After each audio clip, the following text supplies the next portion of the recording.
You see these blades? They have notched corners to make your cutting experience smoother. Ooh! The front edge notch helps with separating blades during manufacturing, while the trailing edge notch helps the blade glide easily. And a fun fact, that notch on the front also helps you spot unused sections of the blade. Just a little visual indicator to make your life easier. When it comes to silver versus black blades, they're both made from the same stuff.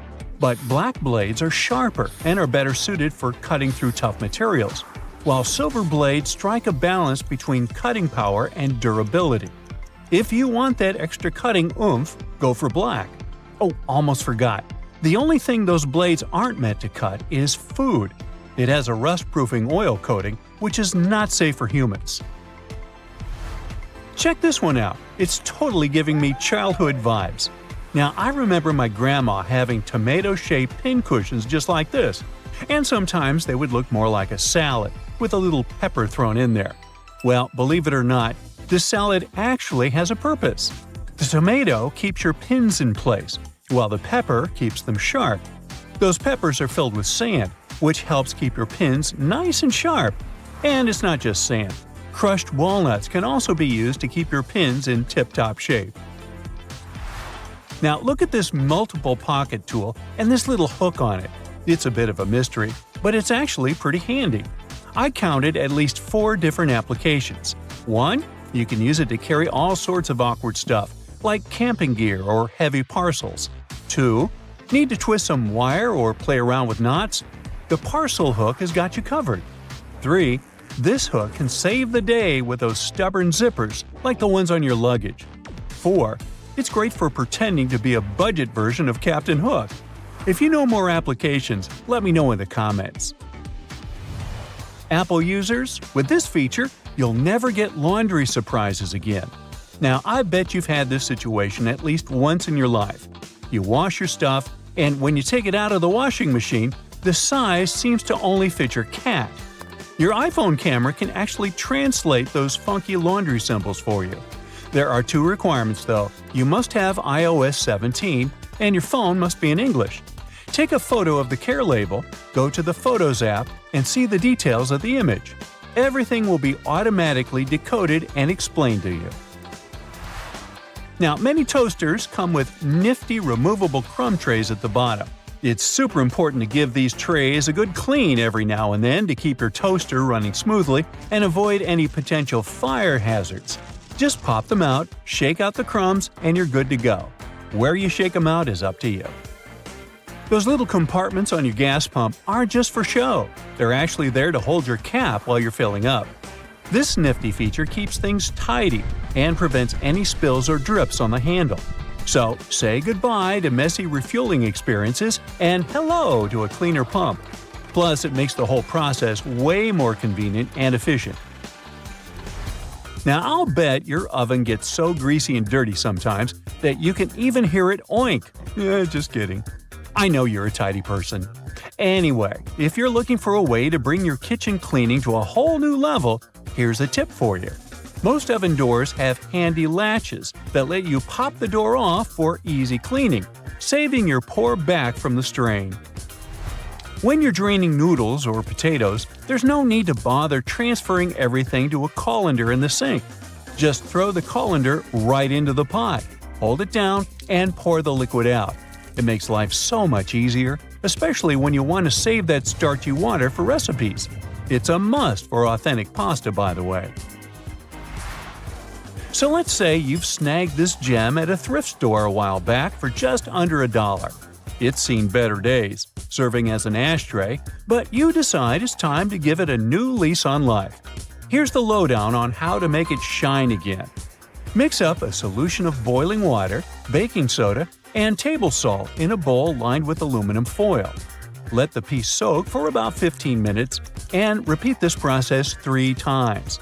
In between soaks, gently scrub any rough spots with a microfiber cloth. After the final soak, dry the piece off and rub on some toothpaste, baking soda, and peroxide. Buff out any remaining tarnish with a clean, dry microfiber cloth.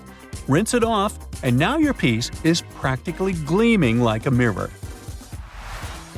These aluminum foil boxes have nifty little tabs on the sides that make it super easy to grab a sheet without any hassle. It's like a fancy little bonus that makes the product a breeze and ensures you'll have a smooth sailing experience every time. Manual can openers often come with a handy built-in feature, also known as a bottle opener.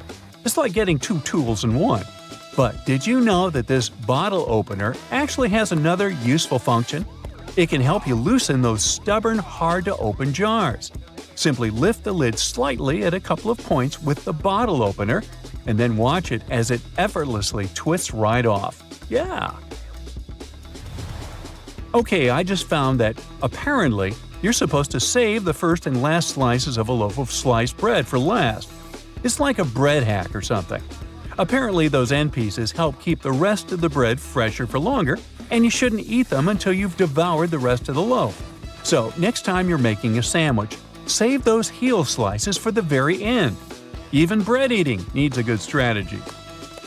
Now look at those blue levers on the top rack of your dishwasher. I was curious about them too, and it turns out they're actually water bottle sprayers. They help to ensure that your bottles get a thorough cleaning and rinse during the wash cycle. Many vegetable peelers have those little scoops on top for taking out the eyes from potatoes. And here's a cool tip. You can actually use vegetable peelers in both directions to peel faster, but most people just stick to one direction. When using yellow mustard, make sure to push the lid of the bottle all the way open until you hear a satisfying click. This way the lid will stay securely in place and won't get in the way when you're dispensing the mustard onto your food. It's a simple step that can make your condiment experience hassle-free and enjoyable. So there. You know that little hole at the end of your pot or pan? Well, it's not just for show. You can actually use it as a handy holder for your forks and spoons. Next time you're cooking up a storm in the kitchen, just pop your utensils in that convenient little hole and keep them close at hand. Your ceiling fan for the changing weather, and to give it a good clean too. I've seen that a lot of folks found it helpful before to reverse the fan's direction by flipping a switch for different seasons. So this is just a friendly reminder to go ahead and do it again, pushing hot air down and pulling cold air up. When you're chowing down for some pizza, just tear off the top of the box and use it as a big old plate. You can even rip the box in half and fold it to save some leftovers for later. Well, that's it for today. What, you want to know more cool facts? Sure, but you'll have to subscribe and hit the bell to get more videos. I'm waiting. Go ahead. If you ever find yourself stuck in the trunk of your car, stay calm. All cars are supposed to be equipped with an emergency latch to help open the trunk from the inside in the unlikely case it happens. These latches are so well thought out that they can be opened by people of all ages. More so, handles are designed to glow in the dark, too. You can even pull them with the mouth if there's not enough wiggle room to use your hands. Never mind how you ended up in the trunk in the first place. Moving on. If you're ever working with needle and thread, remember you don't need to stick the needle directly into the spool. You may end up losing the needle altogether. Not to mention you can easily hurt your fingers. A lot of modern sewing kits these days come with a designated place for safeguarding the needles. It's located at the bottom part of the thread spool. You'll just need to pull it out. It's even made to hold multiple sewing needles at a time. Disposable ballpoint pens come with a little secret of their own. Did you ever notice that in some of them, there's a small hole in the plastic part? It's actually a rudimentary ventilation system. It's supposed to let the ink easily make it to the tip of the pen. Okay, I know it's in the name, but you really don't need to shake the seasoning shaker to get any product out. Don't believe me? Hey, you're not the only one. Go grab your favorite seasoning bottle out of your pantry. If it has one of those removable plastic caps, it's perfect for the experiment. Instead of shaking the bottle, try holding it from the plastic cap while it's upside down. Now, gently twist the bottle from side to side and, before you know it, you get some gorgeously flowing seasoning without having to wiggle the shaker and make a mess all over the stove. On the same note, most salt and pepper shakers should have ridges on the bottom of the glass portion. In case you get any seasoning stuck in there, place the bottom of the salt shaker against the bottom of the pepper shaker and wiggle it around so the ridges click with each other. The seasoning should easily pour out now without you having to open the bottle. In colder weather, you often have so many clothing layers on you that you can hardly feel the purse or back straps on your shoulder anymore. Not to mention how fast they can slide off. Some jackets come with a built-in solution for that, in the form of a small tab on the shoulder with either a hook or a button. It's meant to be opened and closed comfortably, so you can keep your purse in place at any time. You're most likely using it merely to peel the skin of potatoes, carrots, or cucumbers. But you can use your vegetable peeler for chopping fine strips of onion as well. Just cut the onion into quarters vertically and then start slicing. This might also help out with those embarrassing onion tears. Most people miss this one, but should you ever have a closer look at your toothpaste tube, you will surely see some sort of coloring there, either a dot or a block. Colors can vary. They can be black, green, red, or even blue. These color spots are actually meant to help the assembly machines back at the toothpaste factory. They recognize when and where these machines need to cut the toothpaste tubes and proceed to fold them for packaging. For most types of footwear, if there's anything that seems a bit out of place, always know that it's there for a reason. Most manufacturers don't put extra items on shoes just for fun. It would definitely be a waste of time and resources. For footwear like boots, for example, there's often a small loop at the top back of the shoe. It's there to help you when you need to put the shoe on, since you can quickly pull on it. Plus, you can also hang the shoes somewhere, most likely to dry, since most boots are meant to be worn in the colder weather. Now, I've been guilty at least once of overdressing with a bunch of layers just so I won't need to jam everything in my check-in bag. But does it become a problem when you actually have to get seated? What do you do with your coat or your jacket? Well, have a closer look next time you board a plane on the seat in front of you. The hook that keeps the tray table upright can double as a jacket hook. As long as you don't need to have any meals while in the air, you're good to go. Now, most mascaras expire within 3 to 6 months, I'm told, depending on the manufacturer. But you can help speed up that process if you're not careful enough. Continuously pumping the mascara wand, trying to mix in the product actually pushes more air into the tube. This can make it dry much faster, and you evidently won't get the desired results with it anymore. There's an easy way to check if your mascara is still good enough to use. If you don't hear a popping noise when you take the brush out, you may very well need to go get yourself a new mascara tube. Now, I know we're living in the era of Bluetooth-connected devices, but for better quality sound, they still recommend using headphones that connect via audio jacks. Remember seeing black ridges on those jacks? They aren't there just to make them fit when you plug them into your phone or laptop. Made out of a special insulating material, these bands are meant to guard the wires when sound is being transmitted. Based on the number of bands, you can figure out which end goes where. Some empty space under noodles in a cup doesn't mean the company producing them wants to cheat you out of a full portion. No. It's a manner of keeping the noodles intact during their transportation. It also helps with the circulation of hot water that is poured over the products before you can enjoy them. The V-shaped neckline was initially designed to serve a bunch of objectives. First, as a way of prolonging the life of the garment that would maintain its shape over the years. It's also there to fit your head through the shirt in case it needs some stretching. This way, it ensures a snugger grip around the neck. Lastly, it helps absorb sweat in case you're wearing the shirt while exercising. Now, it's not necessarily a custom anymore, but you may have stumbled upon a dinner jacket with an additional mysterious pocket on the right side. Turns out, this pocket was used by men to easily reach their train tickets, since most of them had to travel to work every day. It helped them keep their jacket buttoned up, but also benefited from the use of a pocket. Now it's only added as a decoration, and it doesn't serve an actual purpose anymore. Speaking of things we don't use these days, or at least for their initial purpose, did you know Play-Doh was originally a cleaning product? In the 1920s, the market was in need of a product that could help them wipe the wallpapered areas around coal-burning furnaces. The recipe for what we now know as Play-Doh was thus invented. It was manufactured in white only and was supposed to clean wallpaper by being rolled back and forth over the dirt. It was only later, in the 1940s, that new products for cleaning wallpaper were brought up, and Play-Doh was redirected toward another area of the market. Now, while I enjoy a nice piece of toast for breakfast, isn't it pesky to have to clean out the toaster? Well, not anymore, since I recently found out that toasters have a slide or a panel at the bottom that helps get rid of all those annoying breadcrumbs easily.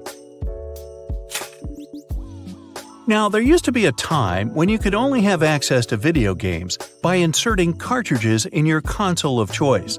These tiny objects gave many doctors a lot of headaches. People soon started popping up in hospitals after swallowing small game cartridges, especially the younger generation. Nintendo, the company that manufactures the majority of these devices, had to come up with a creative solution to prevent these accidents. So these days, Nintendo Switch cartridges are purposely coated with specific chemicals that can leave a really bad, bitter taste in the mouth. Not that I'd, recommend you ever try and taste for yourself. So, you hungry, but not quite ready to eat a 3-course meal just yet? How about some instant noodles instead? The water's boiled, your tummy's rumbling, but there's a problem. The styrofoam cup's broken and the noodles are exposed.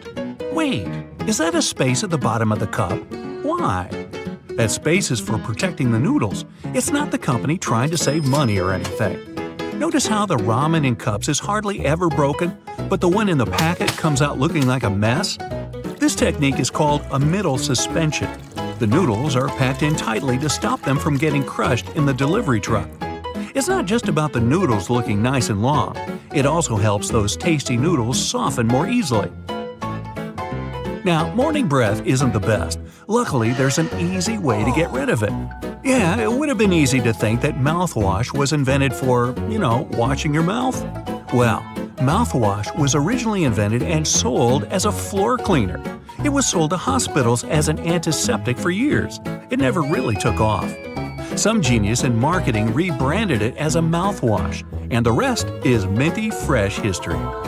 So, after you've cleaned your teeth, just remember, rebranding can be pretty powerful. It's hard to imagine a world without the internet these days. No streaming, no online games, or pictures of cute little kitties. Yeah, that's not what it was designed for, but who cares, right? The prototype internet was called ARPANET, or the Advanced Research Projects Agency Network. This machine was very sensitive. To stop anyone from turning it off, some clever scientists stuck a piece of paper on it with these powerful words. "This machine is a server. Do not power it down." It was written in red ink. Hey, nice touch. Having your professor scribbling in the margins of your notebook isn't exactly new, except that margins weren't designed for that. They're rat protection. Back in the day, rats would nibble on paper all the time. So if you wrote something on the edge of the paper, it ended up inside a hungry rat. A couple of well-placed lines stopped your best answers from getting eaten. Hey, I can't finish this pizza. Time to cover up those leftovers. Luckily, I have plenty of plastic wrap. A little tug, and the roll just jumped out. Prison break! If you look at the wrap's home, the long, thin box, there's a special little feature that can help you. A cardboard tab on each end. Push them in, and the roll's not going anywhere. Strange that I've never seen them before. It's lunchtime. I'm feeling like a California roll today.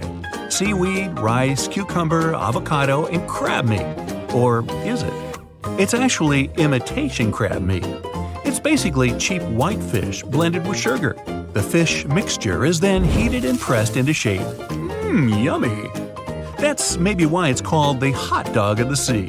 Nah, I just made that up. Your microwave has a secret we've all seen, but never paid attention to. That black mesh you see on the door is a Faraday cage. It stops the electromagnetic energy, or the microwaves, from escaping. And cooking you, too. That's how it heats up your food so quickly. Every microwave has to have one, and they all vary in quality. This Faraday cage can even stop signals from your phone, which I guess is useful. Hey, you don't need your popcorn to stop popping in order to take a call, do you? Airplane mode's a bit easier, though. Ever taken an IQ test and realized you're Einstein-level smart? Me neither. The median IQ is only 100, plus there's very little evidence that Einstein ever even took the test. In the beginning, most people thought the tests were too vague to be helpful in any way. The test was designed for children who needed help with their studies. Later, they realized it could be adapted to identify intelligence, but it was never originally designed for that. Hey, never pop bubble wrap, you're missing out. And, you guessed it, it was never meant to be popped or used in the way we use it today. It was invented as a new textured wallpaper. By sealing two shower curtains together, they created the first bubbles. The idea never really took off, obviously. After failing as wallpaper, it discovered its true meaning in life. It could protect sensitive items. When the first computers were being shipped, bubble wrap was there to help. Imagine a house with bubble wrap wallpaper in every room. Best or worst thing ever? Hey, leave me a comment below. If you owned one of the biggest companies in the world, selling one of the most known products on the planet, how would you keep your company's secret a secret? The formula for Coca-Cola isn't patented. The first recipe was, but when they made changes, no patent ever went through. The secret formula is still only known by a few people at the company. Not only that, but not even Coca-Cola's rival wants the recipe. In 2006, a disgruntled employee tried to sell off the secret, but it didn't work. Hey, take a look at your brand new mattress. Do you see the "Do Not Remove Under Penalty of Law" tag? Wow, that thing looks pretty serious. Good news though, the tags aren't meant for you. They're aimed at the mattress seller. 100 years ago, mattress makers used to create the filling with basically anything. Animal hair, old hospital beds, or clothing. Then strict laws stopped old hospital beds from being used. Their mattresses were filled with germs. Now, on a rainy day, Play-Doh is something everyone can make at home. Mash up some flour, water, salt, food coloring, and wham! Any creative person is amused for hours. Cheap, clean, non-toxic, the perfect modeling clay. But it was never made for that.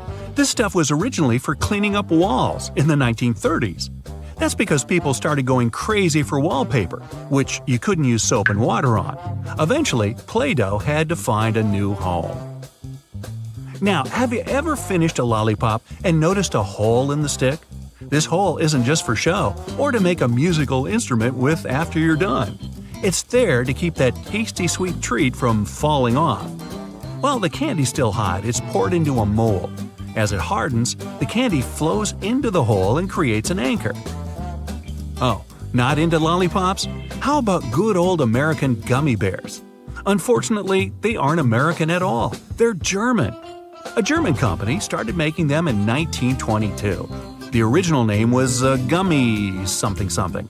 Anyway, they got the inspiration from real dancing bears at live shows. These treats eventually made it all the way around the world. Hey, ever wondered what those little bumps were for on the F and J keys on your keyboard? These little raised ridges are to help your index fingers be in the best possible spot for lightning-fast typing. Keeping those fingers on F and J, it makes it way easier to reach all the keys, especially if you don't look at the keyboard. Now, everybody loves a Slinky. If you've ever watched one of them strut down the stairs with groovy music in the background, congrats, you're definitely a YouTube fan. People of all ages loved it when it came out, which is crazy because it was never meant to be a toy at all. It's a spring. It was originally designed to stabilize sensitive nautical devices on ships. Nothing fun about that at all. Until that amazing day when one of them fell off a table and danced its way into our hearts. After many experiments, the new and improved Slinky was born. Give that team of scientists a medal. Now, that little pocket on your jeans wasn't designed for loose change or keys. It was originally made to store your pocket watch. You don't have a pocket watch? How is that possible? They were all the rage in the 1890s. But that's not all that makes your old pair of jeans interesting. Look around the pocket areas. You'll see rivets sticking out. No, they're not some cool fashion idea from the past. These rivets serve a very crucial role. They help protect the sensitive areas of the jeans that get the most wear and tear. Back in the day, most people wore jeans to do hard manual labor, so they needed to be tough. If those guys back then saw you paying $100 for a pair of ripped jeans, they'd probably pass out from shock. Okay, I know it's kind of cold to the touch, especially on a freezing winter's day, but did you know that brass doorknobs actually serve a purpose apart from looking classy and shiny? Since it's a copper alloy, brass has antimicrobial properties. That means it can help get rid of harmful germs and bacteria, sometimes in up to 2 hours. In high-traffic areas, that's all the more useful, but since brass is much costlier than other metals like nickel and steel, you barely see these types of doorknobs anymore nowadays. Speaking of lovely multi-purpose items, most screwdrivers have a tiny little secret of their own. They can sometimes be slid through a wrench so that they can be used to create more torque when twisting, not to mention the uses when it comes to bolts in hard-to-reach places. There's a reason why buttons on women's shirts are for the left-handed, and it has nothing to do with fashion. This practice dates back to the times when chambermaids were helping ladies dress themselves, and it was easier for them to perform their job with this orientation. Having the buttons placed as such indicated a sign of wealth, so it's easy to imagine why the practice carried on, even though most people dress themselves nowadays. Next time you receive a package in your mail, take a look at your box cutter. If it features some diagonal lines on the blade, you're in for a little design perk. Turns out that these are blades that snap off. Continuously cutting cardboard can dull the sharp edge of the blade. To help prevent the need to buy a brand new box cutter, the top segment along the next line can be broken off to reach a new sharp edge. To do this, check out the small hole at the base of the tool, sometimes called the blade snapper. The people that first came up with this brilliant invention were engineers inspired by the way chocolate bars are segmented. Hold on a minute, don't throw away the cardboard package just yet. Most likely, you'll have some silica gel packets somewhere at the bottom of the box. Since this gel is basically a drying tool, it gathers up the moisture out of its environment, so you can store these packets for further occasions. Whether you'll need to dry out your phone or some other electrical object, you can place them in a container next to the silica gel to reduce the damage. You don't have to be a mechanic to know when a standard car tire needs replacing, since they come equipped with a neat indicator. Take a closer look, and you'll see that treads within the tire are a bunch of rubber notches. When the treads are evened out with the perpendicular bars, it's a sign you need to book an appointment with your local car service, since most likely the tires have lost most of their traction and may not be safe for driving any longer. The upper corners of a car windshield feature textured black dots melted into the glass edges. This neat add-on isn't there for design purposes. It's called frit glazing, which means that a special type of ceramic paint is added to the window for protecting its sealant from UV rays. It also conceals and creates a coarser surface for the adhesive used to set the window in place. Whenever you're up for a drive, check out if there's a small tab under your car's rear-view mirror. Bet you didn't know it's there to help switch the mirror from daytime to nighttime views. It uses a prismatic glass technology to blur the reflection and reduce the glare of headlights behind you in traffic. People came up with these manually tilted mirrors in the 1930s, but they became standard somewhere in the 1970s. While you're in the car, check out the headrests, as you most likely don't know that they carry a little disguised purpose. Of course, they're adjustable to accommodate passengers of any height so that they get the proper support for their heads and necks. The hidden feature is that they are detachable and come with two very solid metal bars. Should you ever find yourself stuck in a car and need to make a fast getaway, these bars come in handy to crack out the car windows. So you're out for a drive and you're suddenly out of gas. What I'm about to describe sounds more like a meme than an actual situation bound to happen. But what if you're in such a hurry that you accidentally drive off with the gas nozzle still in the tank? Well, the nozzles have been designed to prevent any hazards from happening, rest assured. They feature a breakaway device that will allow the hose to separate when taken out with enough force. Initially designed in the early 20th century to be worn exclusively by basketball players, sneakers soon became one of those fashion fundamentals similar to jeans and leather jackets. If you take a closer look at them, you'll see they have 2 extra holes on the side, similar to the shoelace holes. They're manufactured as such not only to provide extra ventilation, but to allow people to get extra creative with their laces when wearing the shoes. Admit it, you've always thought that chopsticks are merged at the end for the sole purpose of keeping them together until you're ready to dig into your meal. That may or may not be the whole truth. Under a more detailed inspection, the wooden tools feature a square-shaped end. Chopsticks manufactured like this date back to an old Japanese traditional design, which can help with breaking the ends easily. The separated end can then be used as a resting block for the chopsticks to keep it more sanitized in hopes it can be used again, since they won't be touching the table or any other surface. Women's bikes have a special design which, surprisingly, has a historical and fashionable purpose. The lower frame is for the most part meant to make up for the generally shorter height of ladies, compared to that of the average gentleman. While that is the case for handlebars and saddles, the overall frame is lower for an additional purpose. Way back when women wore long skirts and dresses all day, every day they needed to make sure their outfits wouldn't get caught in the frame. That's how we came up with a lower framed bicycle, perfectly made for women and their needs at the time. The fact that toothpastes are multicolored is not just a nice perk to make dental hygiene more fun. There's a secret meaning related to each of the colors, which dates back to the 1970s.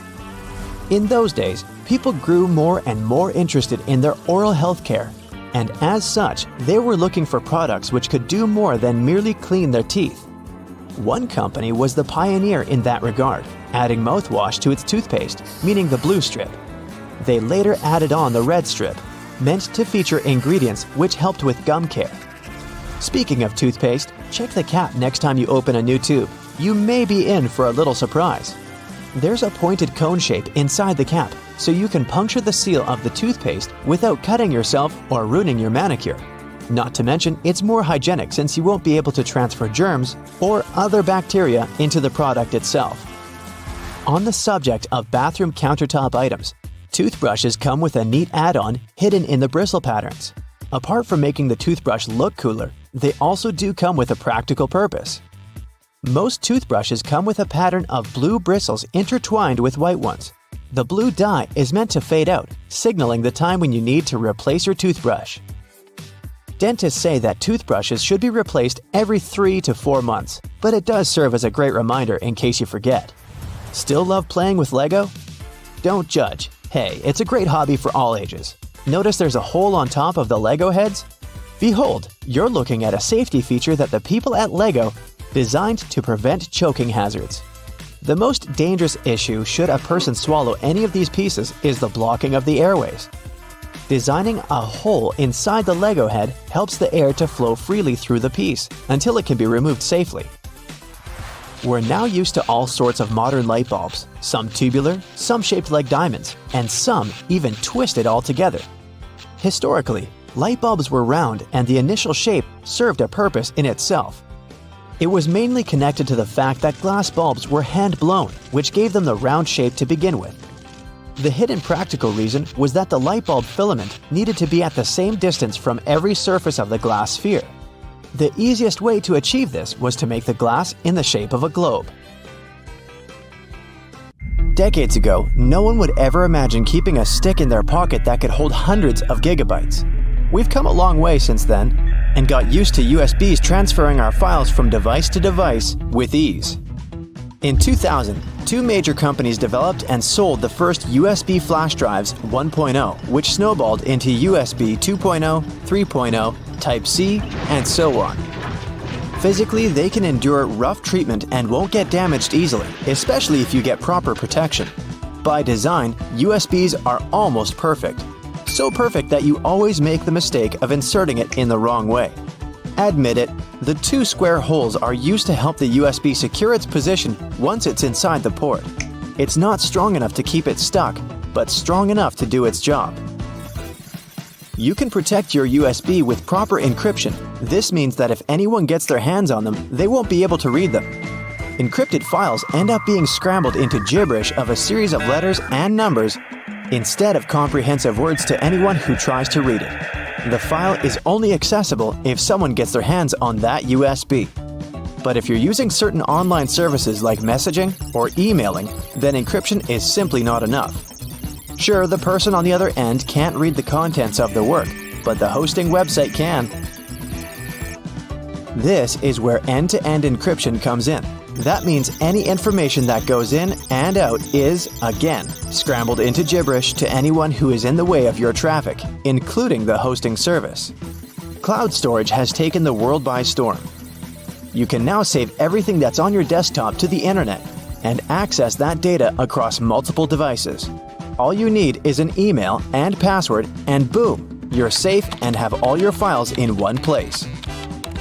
Cloud storage isn't data floating up in the clouds, but, less excitingly, servers that physically store data. They're like regular computers, just minus the monitors for viewing. These servers take up a lot of money. That's why you normally have to pay for their services. The servers are placed in data centers all around the world where third-party companies manage them. It's like getting remote access to a computer. The servers include a master control server, backup server, and a linked supply of servers operating to maintain a good quality service. The more money you pay, the better the server your data will be stored in. In the realm of computers, you just can't delete something to be gone forever. Whatever file you want to remove is already present in the hard disk as electrical impulses. And, depending on your gadget, it will be disposed of in a recycle bin or the garbage. That isn't to say that it isn't still there. It simply implies that the file has been moved to a different folder from which you can easily recover it. So, if you're worried about accidentally deleting a crucial document you've been working on for weeks, don't panic. It's not gone for good. But if your device breaks, then all your data is lost. If you own a device that has Windows 10, then you've probably been shutting down thinking that your computer or laptop is completely off. This is not the case. Windows 10 doesn't actually shut down, but goes into a state of hibernation.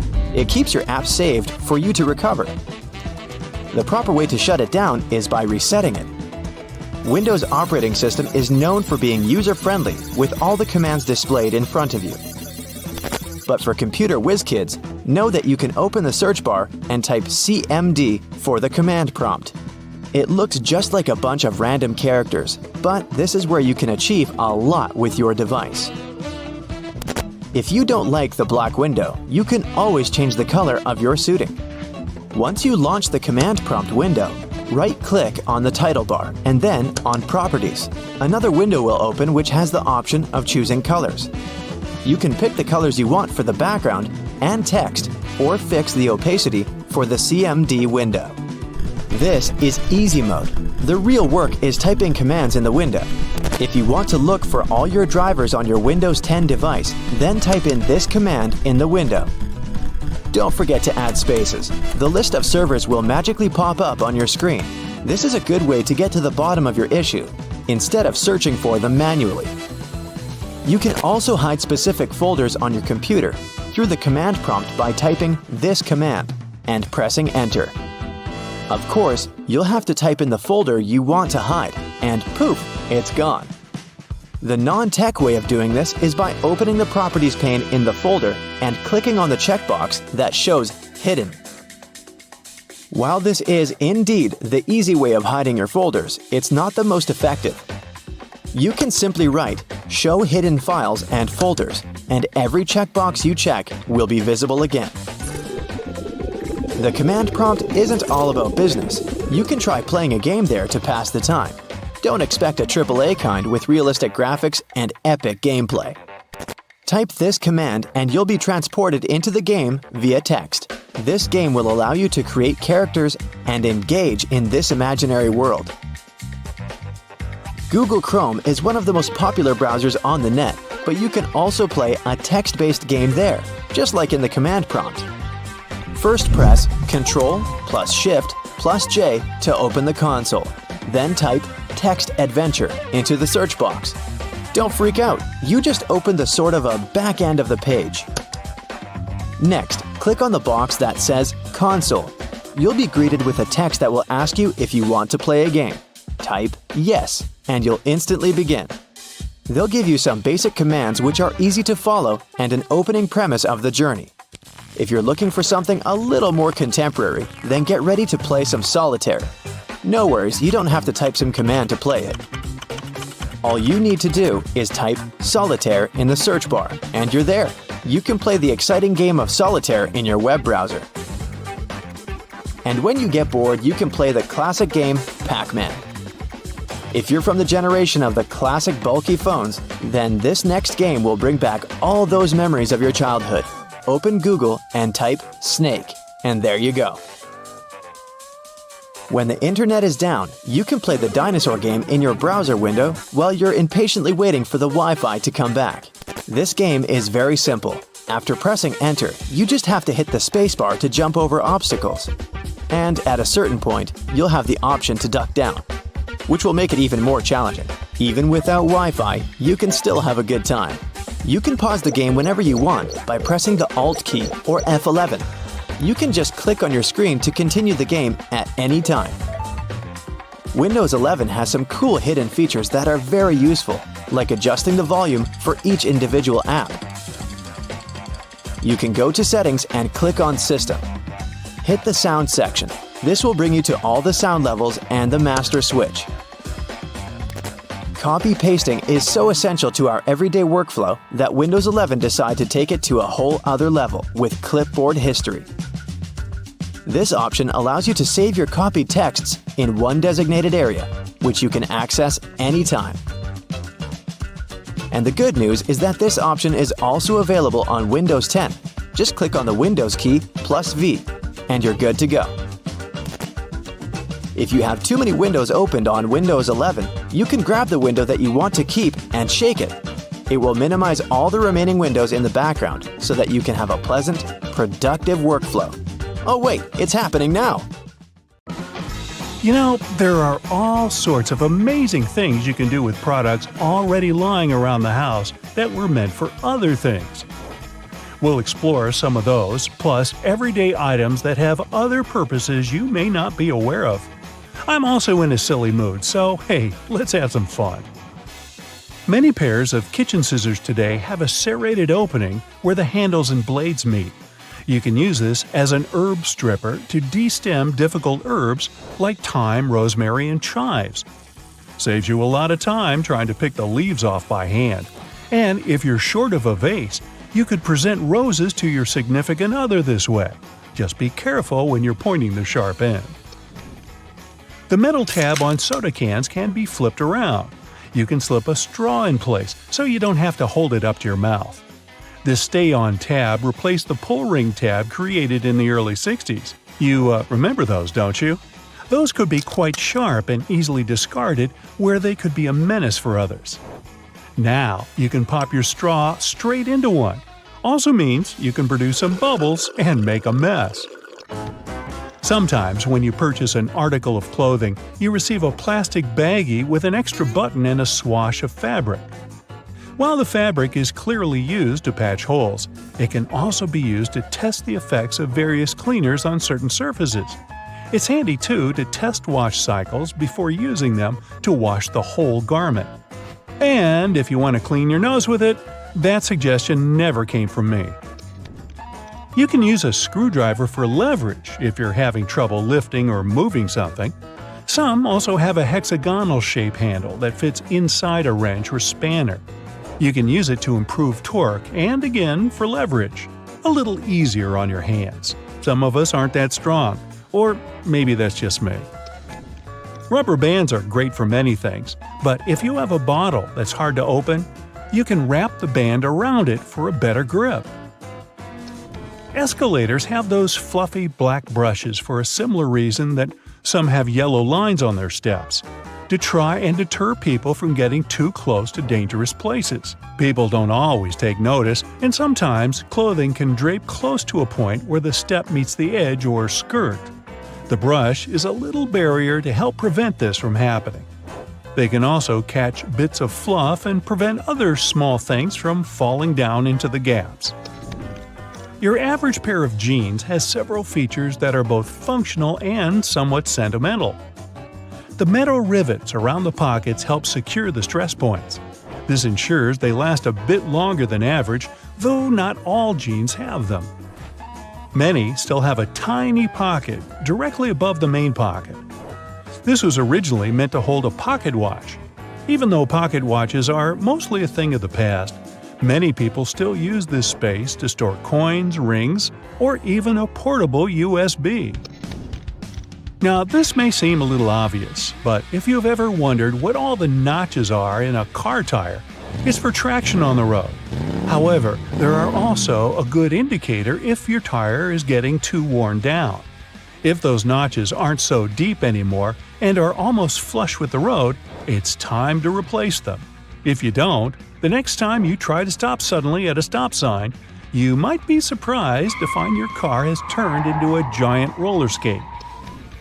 Those takeaway containers most associated with Chinese restaurants are designed to not only carry your food home, but to store them in the fridge. They double as a plate, as you can eat straight out of them and don't have to worry about dirty dishes. Yay! They were actually patented way back in 1894 to transport freshly shucked oysters and were known as oyster pails. They were later adapted to use as leak-proof containers for food. While you're sitting on an airplane and looking out the window, you may have noticed those little holes, or in some instances, a small singular opening near the bottom. This is called a breather hole, and no, it's not for you. It's designed to equalize the difference in air pressure which builds up between the pressurized cabin and the atmosphere outside, especially during high altitudes. It also releases moisture from between the panes to avoid frost from forming on the windows and obstructing that all-important view. Sorry, but it looks like you won't be drawing a smiley face on it anytime soon. This was first introduced way back in 1956 by a company in Japan. Pretty cool, huh? They got their inspiration from snap-off rows on chocolate bars. Just don't get the two mixed up. One doesn't taste good. When it comes to measuring tape, almost every reel has an empty slot in the metallic end. This is called a nail grab, so you can attach it to a nail or screw. A handy trick to do measurements without requiring someone else to hold it in place. Ooh, very nifty. Bobby pins have grooves on one side to hold your hair in place better. Crazy notion, huh? The straight side goes face up, while the grooves go down against your head. They're called bobby pins because of the bobbed hairstyle, which was popular in the 1920s, though the pins were invented in the 19th century. The look is gone, but the pins remain. Please take them out before you wash your hair, as they don't look great stuck to your fingers. If you've been in a car or a bus and noticed the textured black dots baked into the black edges, you've probably worked out that it's not there for its pretty looks. It's called frit, a ceramic paint. Its main purpose is to protect the window from ultraviolet rays. It also creates a rough surface for the adhesive to cling to. Now, if you see a pink lump of adhesive in the corner, please do not touch it. It's actually someone's old bubble gum. If you take a look at the bottom of the lock, chances are you'll see one or two little holes. This is to let water out from the inside that may have been trapped due to rain. This mini draining capability prevents the inner working from rusting over or freezing in place if the weather's very cold. If, in another situation, the lock becomes stuck, you can ease an oil-based product inside to lubricate the lock and get it working again. If you've lost the key and want to ease your frustrations, you can yell into the holes. It won't do anything to unlock it, but it may help you feel a little better. Some dress shirts have a fabric loop on the back. You guessed it, it's used for hanging the shirt up. The loops were reportedly first used in the Navy, as it was easy to simply hang them on the wall. During the 1960s in colleges, the fashion of the day was to wear the shirt buttoned all the way to the top, which made them difficult to hang. So designers began putting the loop on the back. If the student removed the loop, it signified that they were going steady in a relationship. Unless your friend ripped one off for a prank, now everyone's asking whom you're with.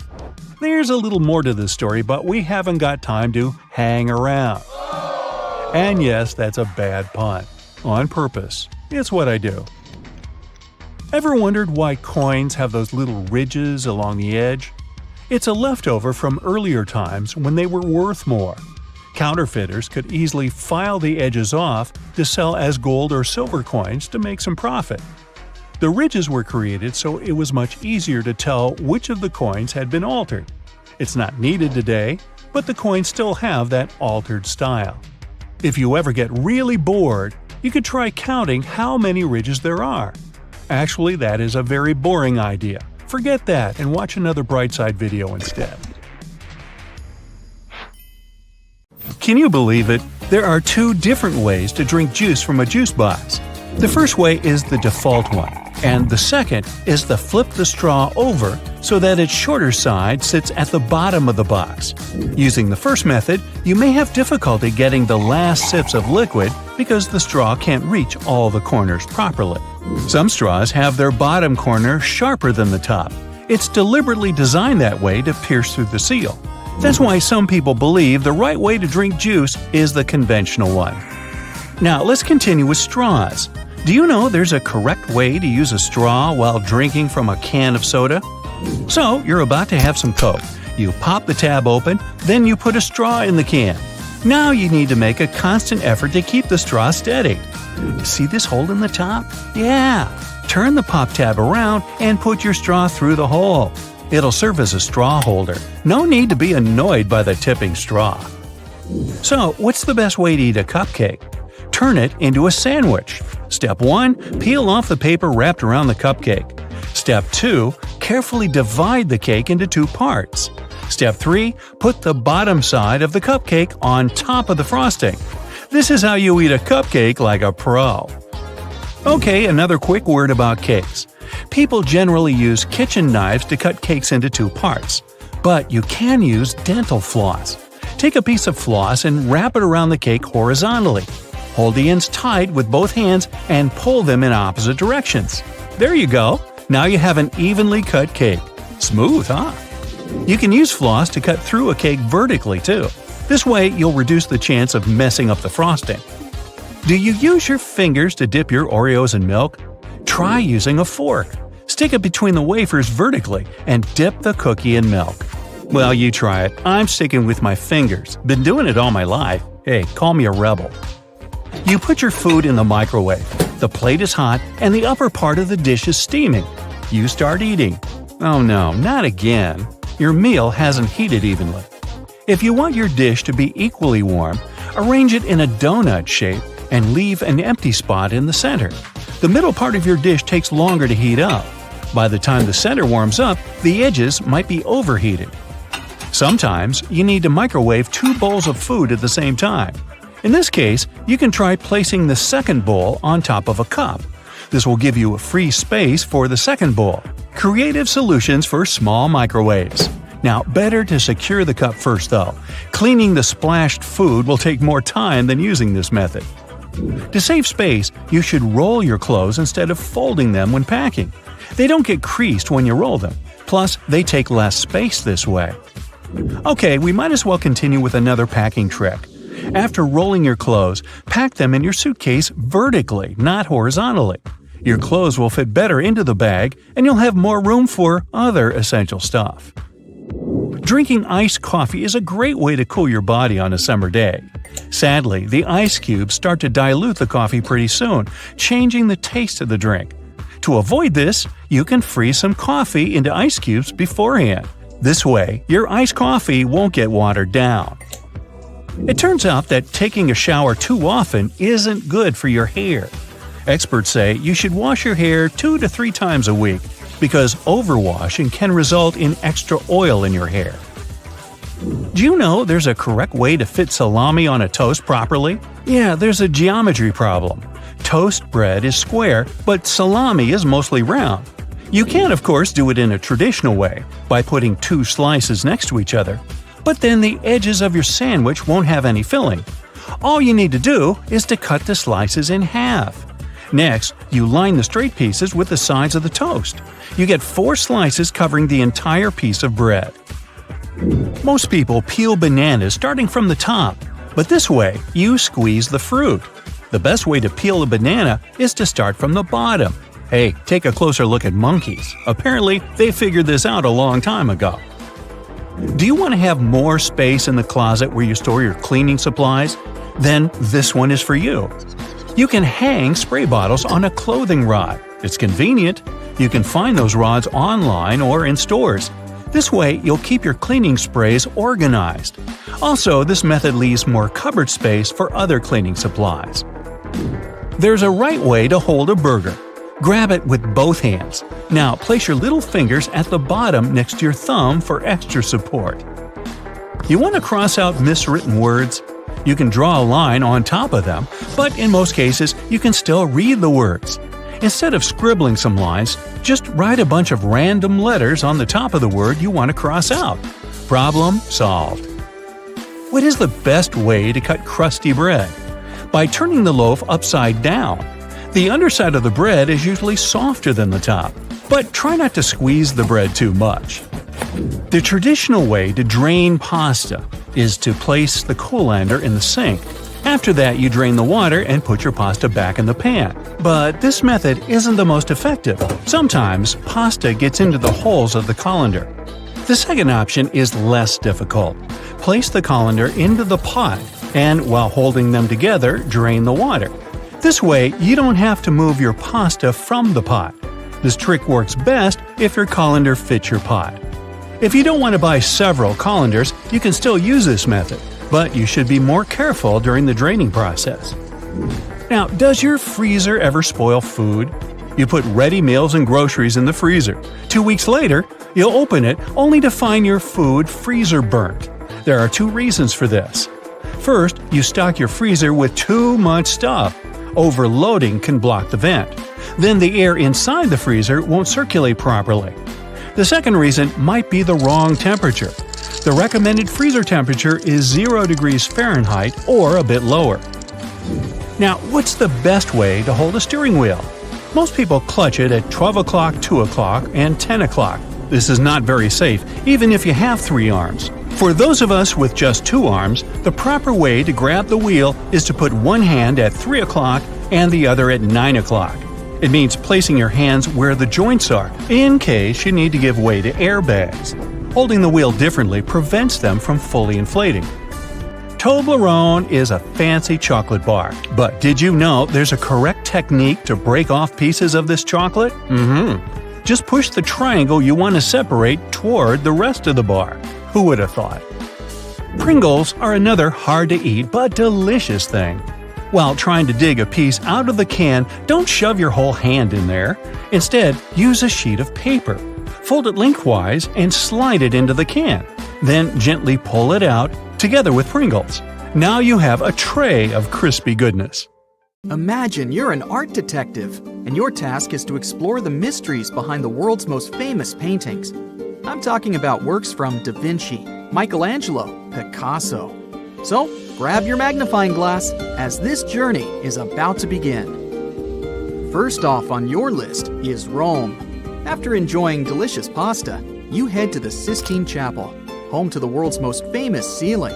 Oh, and you know how they say Michelangelo painted the frescoes lying down? This is just a myth. Actually, the painter created a complex system of platforms that allowed him to paint standing. You're checking out the creation of Adam, that fresco in the middle. The Italian artist Michelangelo, the author of this masterpiece, was widely known for his study of human anatomy. Art experts argue that the right part of the painting is an anatomically correct depiction of an enlarged brain. To proof-check this, you try overlapping a picture of the organ and the artwork. It seems to be a match. The cerebellum, the optic nerve, and the pituitary gland are all there. Even the floating green scarf thingy appears to match the vertebral artery. Some researchers think it was Michelangelo's way of depicting knowledge and wisdom, but you have to sleep on it to decide what you think. Moving on, you catch a train and arrive in Florence. Time for a quick gelato break, then straight to the Accademia Gallery. One of art's most celebrated sculptures is waiting for you inside, Michelangelo's David. David is a 17-foot tall marble wonder. It was carved for about 3 years. The mystery surrounding it is to figure out the statue's true expression. Looking at him from below, you'll think his face is serene and peaceful. But art historians argue that this work was largely misunderstood. Apparently, his body hides a very different story. Take a closer look, and you'll notice his brows are frowning, and the veins in his arms are popping out. That doesn't look too relaxed, does it? Michelangelo's idea was to depict David right before an important confrontation, so maybe he wasn't all that serene after all. Italy is so rich in art, you can't leave just yet. You're still in Florence. You pay a visit to the famous Uffizi Gallery. Many famous paintings are hosted by this museum, but you're checking out Botticelli's Primavera, or Spring. This artwork is mysterious from the get-go. Experts can't say the exact year it was commissioned. It remained untitled for years, until the painter Giorgio Vasari finally came up with a name for it. Usually, when critics and viewers admire this painting, they focus on the figures in the foreground. But in this case, the actual work lies in that Botticelli painted over 46 different plant species with almost identical precision. And, in the painting overall, these plant figures are repeated over 200 times. Unbelievable! I'd say the last visits were full of impressions, weren't they? Ready to keep going? A plane ride later, you arrive in Paris, the City of Lights, berets, and the famous Mona Lisa. You go through the Muséum du Louvre and come to Leonardo da Vinci's masterpiece, La Gioconda. There are many theories regarding this work of art, and you dive into some of them. A strong case has been made that the Mona Lisa could be a self-portrait of Da Vinci himself. Historians have thoroughly compared Da Vinci's face and that of the Mona Lisa. And guess what? They appear to be strikingly similar. And then there's the smirk theory. Dentist and art expert Joseph Bartowski claims to have discovered the secret behind Mona Lisa's smirk. He says her tight facial expression is a typical indication of someone who lost their front teeth. Could it be so? Also, in 2010, the Italian Committee for Cultural Heritage found a collection of symbols hidden in the painting. These are only visible through highly technological magnifying lenses, but they showed that Leonardo inscribed an LV inside Mona Lisa's right eye. Experts guess that this is Da Vinci's signature. But the other symbols, a CE in the left eye and a 72 in the arch of the background bridge, are still very mysterious. Phew! You covered a lot of ground on this one. Of course, at the end of your visit, remember to test if her eyes really follow you around. Now you're headed to Amsterdam to check out the Rijksmuseum. You came to see a specific Rembrandt painting that hides a mysterious story. The Night Watch is one of Rembrandt's most famous paintings, but experts argue that the name of the painting and its content are mismatched. Let's take a closer look. The painting depicts a large group ready to embark on a mission. Rembrandt's technique is called chiaroscuro, highlighting the contrast between light and shade. Until 1947, art critics believed the painter was depicting a nighttime scene. But when the painting was cleared of a thick dust layer, it became clear that the scene was happening in broad daylight, with the sun streaming down from the top left. Now, it's too late to change its name to the Day Watch. While in Amsterdam, you find a museum dedicated to Van Gogh's art. Did you know that he painted over 900 paintings during an impressive period of only 10 years? Anyway, the Van Gogh Museum hosts the biggest collection of yellow sunflower paintings you'll probably see in your life. Actually, almost all of Van Gogh's paintings feature dominant yellow shades. This particularity of his art may be a result of how he saw the world. Some art experts have speculated that one of Van Gogh's remedies changed his color perception, making him see more yellow around him. Okay, so this trip just keeps getting better. The next stop on your list is the United Kingdom. Then, on to the National Gallery. You may spend hours looking at Jan van Eyck's painting Arnolfini Portrait and not see anything out of the ordinary. In the foreground, a couple holds hands and stares at the viewer. But if you zoom in on the mirror on the wall, you'll see two more people in the room. Art experts say the male figure in the painting has his hands raised to greet these two people seen in the mirror, and that one of the figures is Van Eyck himself. Oh, and that's not the only watermark the painter left. Above the mirror, you'll see his flamboyant signature. Jan van Eyck was here, 1434. And speaking of people trying to sneak into their art, Caravaggio, the renowned Italian Renaissance painter, left a little Easter egg in one of his famous paintings, Bacchus. This one is a bit difficult to spot. In the half-filled jar in the bottom left corner of the painting, there is a tiny self-portrait of the painter himself, hidden amongst the liquid. To see the image clearly, one needs the help of sophisticated technology, or at least a very efficient magnifying lens. But it's there, a male figure, aka Caravaggio, with a brush in his hand. Fun fact, the tiny self-portrait was first noticed in 1922, over 300 years after the painting was completed. It was forgotten due to poor conservation. To finish the trip, you fly overseas across the Atlantic, all the way to Chicago. The enormous collection of the Art Institute hosts a well-known painting by Pablo Picasso, The Old Guitarist. This painting's secret is so well hidden that it also needs the help of X-ray machines and super fancy technology. But the results are worth it. The readings show that Picasso painted The Old Guitarist on top of another unfinished painting. We can clearly see the outlines and shapes of a half-drawn female figure that Picasso gave up on mid-work. The emerging artists of the time used that way of saving money quite often, as canvases were expensive. This was quite a tiring world trip, wasn't it? Get some rest, Sherlock of Art. The Queen's Guard all appear to have the same uniform, with a shared role of standing stoically for a long time. But if you look closely at their hats, there are 5 different types. The Grenadier has a white plume, the Coldstream has a red one, the Irish a blue plume, the Welsh green and white, and the Scots Guard has none. Their different divisions perform similar ceremonial duties at Buckingham Palace. But they have other actual roles as well, suited to their specialization. When peeling your boiled eggs, you can see a hidden layer under the shell. These 2 membranes, an inner and outer one, are made from the same stuff as your hair, keratin. It protects the inside from bacteria and stops liquids from escaping. You use X in your text, which represents a kiss. It's been used this way for a very long time. Its original purpose dates back to the Middle Ages, where it was a representation of a person's faith, honesty, and sincerity. Those that would sign off with an X would kiss it after signing as a display of a sworn oath. The X's meaning later changed to represent the action of kissing. And the first document showing this was a letter dating back to 1763, written by a naturalist, Gilbert White, who sent it to his wife. William Shakespeare is a name familiar to everyone. However, we don't know whether this was the actual way his name was spelled, and neither did he.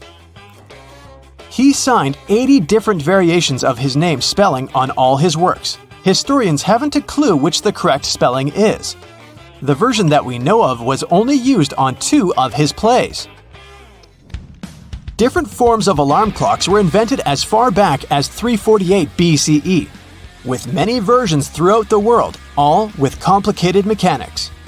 Unaffordable to mostly everyone, they didn't catch on. Alternate methods to wake up in the morning started to be used in the 1800s. One process involving knocker-uppers was common in some countries. A person visited your house every morning to knock on your door 4 times. Inventor Antoine Redier felt that he should be woken only when he felt it necessary. So, in 1847, he invented the first adjustable alarm clock. Tennis balls in Wimbledon must be kept at a perfect temperature to ensure they bounce at a consistent level.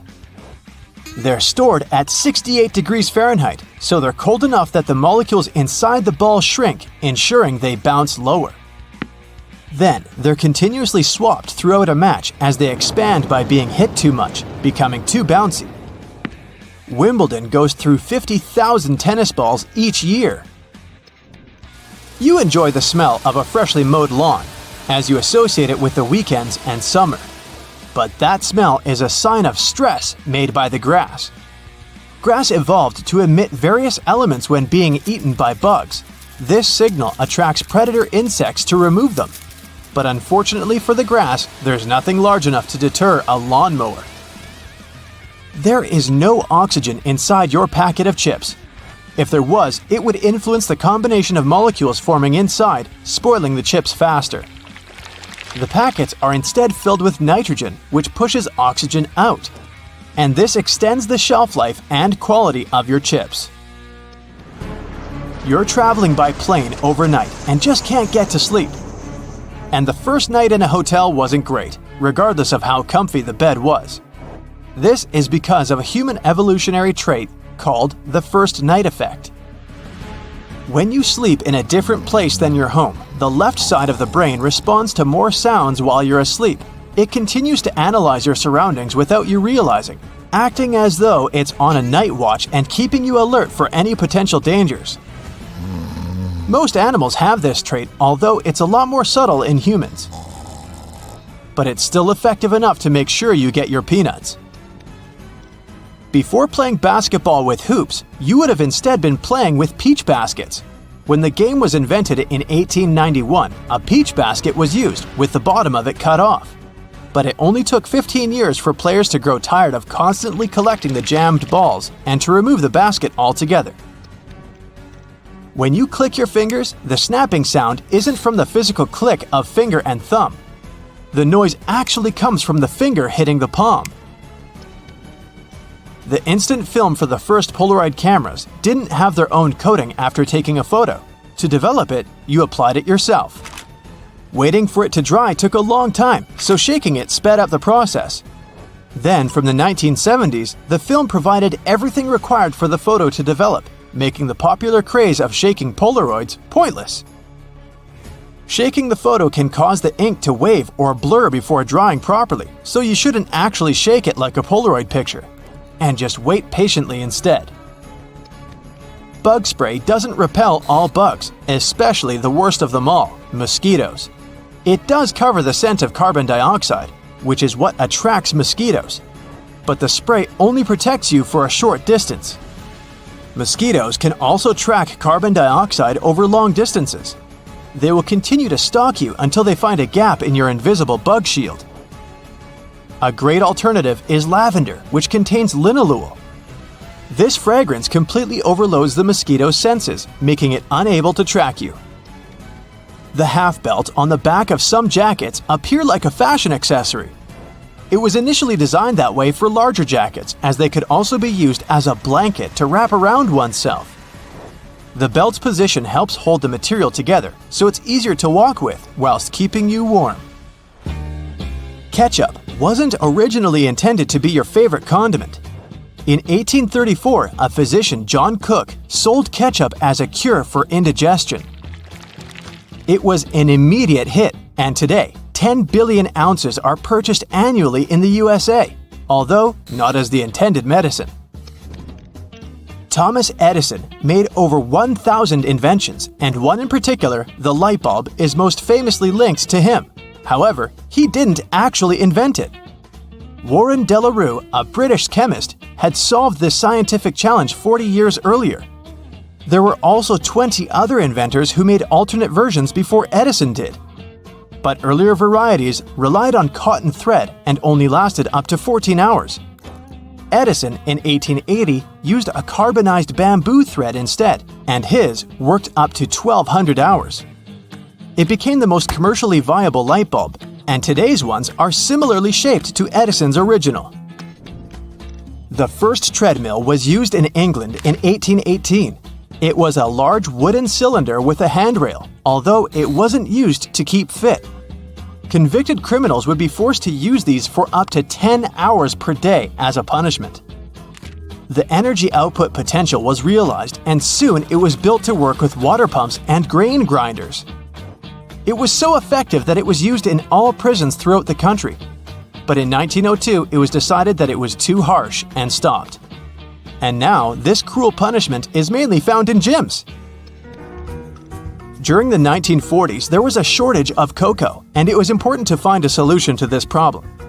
A production company found a way by mixing only a small amount of cocoa with hazelnuts and milk, and the original Nutella was created.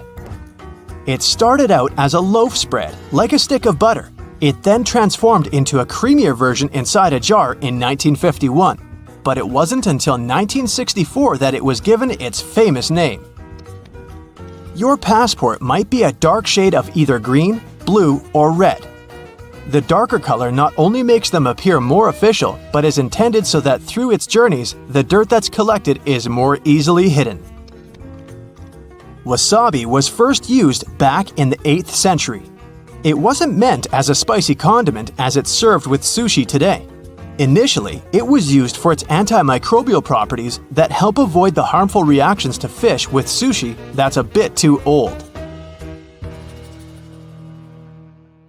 You just spent the entire morning running errands up and down the street, and you finally stop to treat yourself to a cup of coffee.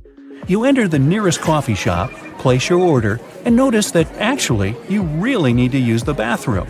It's a regular-looking public one with multiple stalls. As you pick yours, the one in the middle, you get inside and your mind starts to wander. Why on earth do bathroom doors have a half-inch gap between the door and the lock? And why on earth do they have a huge gap between the door and the floor? Can we have a drum roll for this moment, please? Well, my friend, there is not only one specific reason why public bathroom doors have so many gaps in them, but rather several. Public toilets are designed to make people spend as little time there as possible. You aren't supposed to feel comfortable or at home. So the design would have to reflect this notion. Here come the gaps. In some bathrooms, gaps are so big that users may even feel self-conscious about doing their business out of preoccupation that the rest of the people standing in line will see them. Then there's the matter of pricing. Making custom doors can be a heavy burden for the people building public toilets.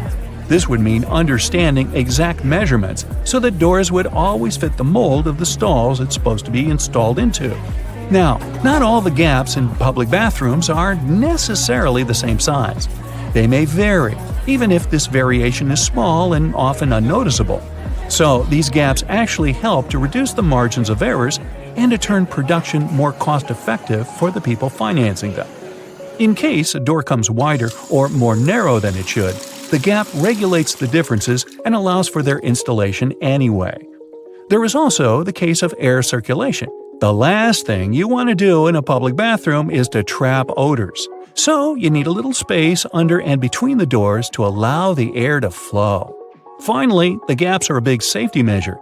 It can always allow for people on the outside to see if someone inside a stall isn't feeling too okay and maybe needs some help.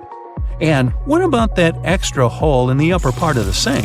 It has a name and everything, the overflow hole, and it's designed to keep the sink from flooding. So, in case someone forgets and keeps the faucet going for too long, or the sink gets clogged and water can't drain down from the main drain hole, the overflow hole comes in to save the day. Let's say it buys you a little time before you have the entire bathroom floor flooded. Have you ever noticed how satisfying closing the door of a car can be? Car manufacturers devote a great deal of time to designing these sounds. Studies have shown that they create a perceived sense of quality in the buyer. It all begins with the primary material. While older cars used to be made with heavier materials, car doors nowadays are produced with lighter tin, which can make a rather unpleasant metallic sound once you shut them closed. So car companies employ sound engineers to ensure that there is the exact amount of foam, mats, and tin in a car's composition to make the most comforting sound possible. And what about those tiny dots on the top of your car's front window? The pattern of these little black dots minimizes distractions for your eyes. This black part, also known as frit, normally gets warmer than the clear parts, which prevents the windshield from deforming. And no, the tab under your rearview mirror is not made only for the purpose of hanging fluffy dice or aromatic-pleasing air fresheners. It's actually a switch that allows you to adjust the position of the mirror depending on the time of day. Flip it one way and it's the daytime driving mode. Flip the other and you're ready to drive safely during nighttime as it tones down the glare coming from headlights of the cars behind you. Next time you head out to the supermarket, make sure to keep this in mind. In case you don't have a coin to unlock these shopping carts, there is a well-kept secret that can help you out. If you have your house keys on you, check for a rounded key head. If you happen to find one, try using it to unlock the cart. It should fit perfectly in there, replacing the need to carry coins around. Because, if we're being honest, who still has them? Elevators. If you want to ride them on your terms, and your terms only, make sure to try something out. Most elevators have a secret button combination you can use to skip all the other selected floors and go directly to the one of your choosing. This might work out, especially on those days when you've pressed 13, but you wanted to press 33. On most elevators, this works once you simultaneously press the closed door button together with your floor number. This should help you get to your floor without stopping. Some elevators require you to double press the selected floor numbers, as double pressing will often cancel the previously made request. While other elevators require you to hold the open door button and then double press the buttons of the floors you'd like to cancel. Now, to stay out of trouble, it's best not to cancel the floors of the other people in the elevator. They won't take it kindly. Also keep in mind that there are elevators that might not have this function. Now, for honey lovers out there, go ahead and raise your hand. If your pot of golden honey is crystallized, know that it is actually a good sign. Crystallized honey means that it hasn't been pasteurized, which means better product quality. With a decrease in temperature, the natural ingredient of honey, also known as glucose, will make it crystallize. Now, try making the best of it. To add some texture to your oatmeal or toast, add a layer of crystallized honey and enjoy nature's sugar. And if you don't like crystallized honey, plop it in the microwave for a minute or two. Ah, winter and fall. You know what this means, right? Sweater weather. But there's nothing more annoying than wearing your beautiful wool sweater and itching yourself all the way through it. Actually, I can be more annoying than that, but let's talk about itchy sweaters. To keep this from happening again, here's the secret. Turn your sweater inside out and soak it in cold water. Add 2 or 3 tablespoons of vinegar and let it sit for a while. Then, drain the water. Now, while the sweater is still wet, massage a generous amount of hair conditioner into the fibers of the wool. After letting it soak in the hair conditioner for about 30 minutes, gently press the excess water out of the wool and leave it to dry flat on a towel. There you go! No more itchy sweater. Any fast food restaurant you go to will hand out small paper cups for customers to fill with their ketchup, mustard, or barbecue sauce. But if you're eating some chicken nuggets or trying to dip your burger into the cup, there's always that bit of sauce that seems impossible to reach. Next time, try unfolding the cup. It'll turn into a small paper plate, and this way you'll get all the ketchup you poured in the first place. Padlocks used in outdoor environments should be cleaned and lubricated every 3 months. Regular lubrication will help prevent padlocks from freezing in cold weather conditions. Look for the tiny hole on the bottom of the lock. Then pour oil into it, and there you go. It opens again. One thing we often neglect is a point in an ointment cap. These pointy surfaces were designed to help us break the tinfoil protection of the ointment tube. You just turn the cap over and break the ointment seal with its own cap, and there you go. After a long day of work, all you really need to do is a bubble bath. You turn on the hot water and let it run for a few minutes. You might even light a candle and pour some essential oils into the water. Then, in comes the liquid soap. You stir the water until the entire surface of the tub water is crammed with bubbles and make your way in. The bubbles in a bubble bath have a fundamental primary function. Their job is to preserve the water's temperature, just so you can have warm water for longer. Do you have sweaty feet? Weird question, I know. But if you're one of these people, here's some good news. All is not lost. Try putting a dry tea bag inside your shoes and storing it in a dry place for a while. The tea bags will absorb the humidity and the smell off the soles of your shoes. So here I am thinking, shouldn't we have learned these things in school? You're heading to a supermarket to get a few small items. The self-service checkout is way faster than waiting for people to unload their huge shopping carts. Analyzing now. But this loud voice from a machine, commanding over and over again, spoils all the appetite. Analyzing now. I have some good news for you. You can turn it off. A closer look at the screen. you'll probably see a volume button at the bottom. Use your finger to mute the annoying polite voice once and for all.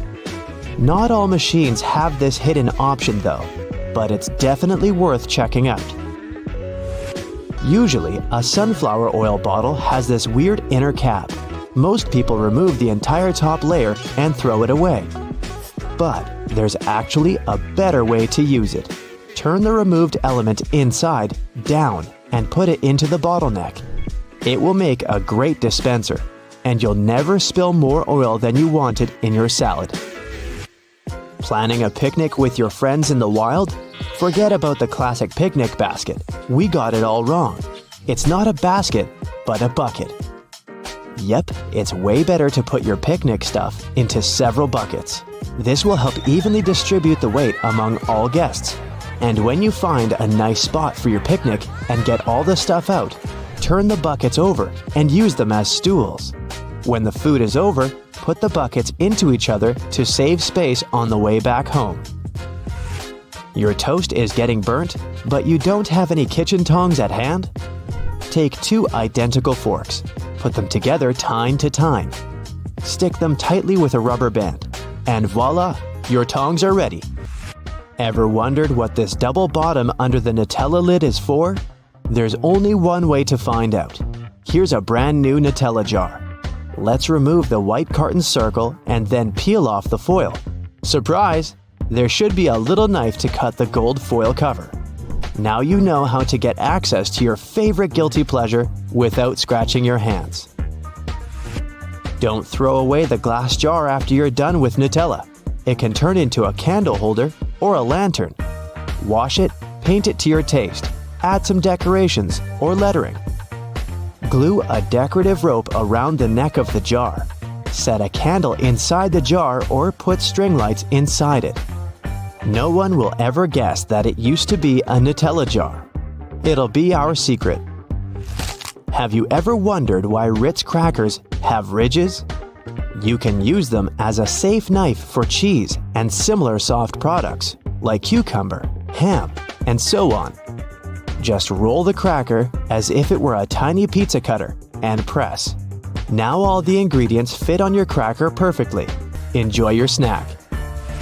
Do you have one of those old baking trays that you never use but still hesitate to throw away? Good news! You can recycle it and make a gorgeous frame for a painting or a picture. There are 2 ways to do so. Degrease the surface of your tray and attach the image to the bottom. In this case, the frame will stick forward. Or you can flip the tray upside down, and the edges will hide behind. Hang this construction on a wall or put it on a shelf. And feel free to use metal paint to give your frame an appropriate color. An old cutting board can make a great frame for a mirror. Use double-sided tape to attach a matching mirror to the surface of your board. Make sure the mirror is firmly glued. And now you can hang it on a wall using the board's handle, or put it on a cabinet and lean it on a wall. Don't forget to wash and dry the cutting board before beginning this DIY. We don't want the mirror to smell fishy. Another superpower of a cutting board is keeping wires tangle-free. Wrap some string lights around an old wooden cutting board and put it in your closet. The next holiday season, you'll have it completely untangled. A hairdryer can make a great mini vacuum cleaner when you need an emergency cleaning. Cut a plastic bottle and dry it. Put a layer of fabric on the fan of your hairdryer. Then place the fan in the plastic bottle bottom portion. Fix the bottle and attach it to the hairdryer using a plaster. Turn it on and you're ready to clean the mess. You can use a retro gas stove grate to hang your indoor plants. Attach it to the wall with screws or nails. Now you're ready to hang flower pots, string lights, and any other decor items. If the color of your stove grate doesn't match the interior, you can always fix this using spray paint. Chopsticks and wooden ice cream sticks can also turn into a beautiful panel that will decorate your interior. Glue the edges together to create a grid. You can also put together your name or any other word you want out of sticks. Then wrap the grid around with string lights and enjoy your decor. Don't throw away wrinkled kitchen foil. It can help to sparkle up your day. Crumple identical foil balls and glue them over a glass, a mirror frame, or even a book, and your life will immediately become more glamorous. If you need to sharpen your dull scissors, take aluminum foil and crunch it up into a ball. Sharpen the edges of the scissors right on that ball of foil. To speed up your ironing routine, place sheets of tinfoil under your ironing board and then put the cover back on. The tinfoil will reflect the heat. The iron will get hotter and will do the job much faster. If you struggle to organize all your jewelry and lose your favorite items from time to time, use a sponge to store it. Just make a few cuts and put your shiny little friends inside these cuts. They will sit firmly in the sponge and won't fall out or mix. You can also use a sponge to create an organizer for your jewelry. Find a cute box, cut your sponge into matching pieces, and put them inside the box. Use glue or tape to attach the sponge to the box, and enjoy your new jewelry casket. You can easily make chocolate-filled strawberries at home. Take a plastic syringe, fill it with chocolate paste, remove the leaves from a strawberry, and stick the syringe into the hole from which the sprig usually sticks out. Squeeze chocolate into the berry, and it's ready. You can use the same technique when you bake eclairs, apples, or want to leave a chocolate note on a pancake to surprise your significant other in the morning. Wooden pants hangers with metal clips can be handy when it comes to hanging curtains or a backdrop for your photo shoot. If you need to hang curtains but don't have any special hooks, attach several plants hangers along the entire length of the curtains, and then hang this construction on a ledge. An old metal tea jar serves as a mini shelf for small things in your kitchen. Apply double-sided tape to the jar and stick it to the top corner of your cabinet. New iPhone models with large screens have a convenient option called reachability. Thanks to this function, you don't have to struggle to reach the top of the screen. This feature can be found in the phone's accessibility settings. It allows you to lower your screen down. The rumble strips on the side of the road are there to wake up sleepy drivers who doze off behind the wheel. When your tires drift off onto these strips, the noise and vibration work like an alarm clock. Most kitchen shears have metal plier-like teeth in the middle. They allow you to use the device for multiple purposes. They're placed between the handle grips for you to crack nuts, crab shells, and whatnot. You can also open jars and bottles with their help. Some people even use these teeth to remove stems from herbs. If your audio jack has 3 rings, it means your device can produce stereo sound, and your earphones have the microphone function.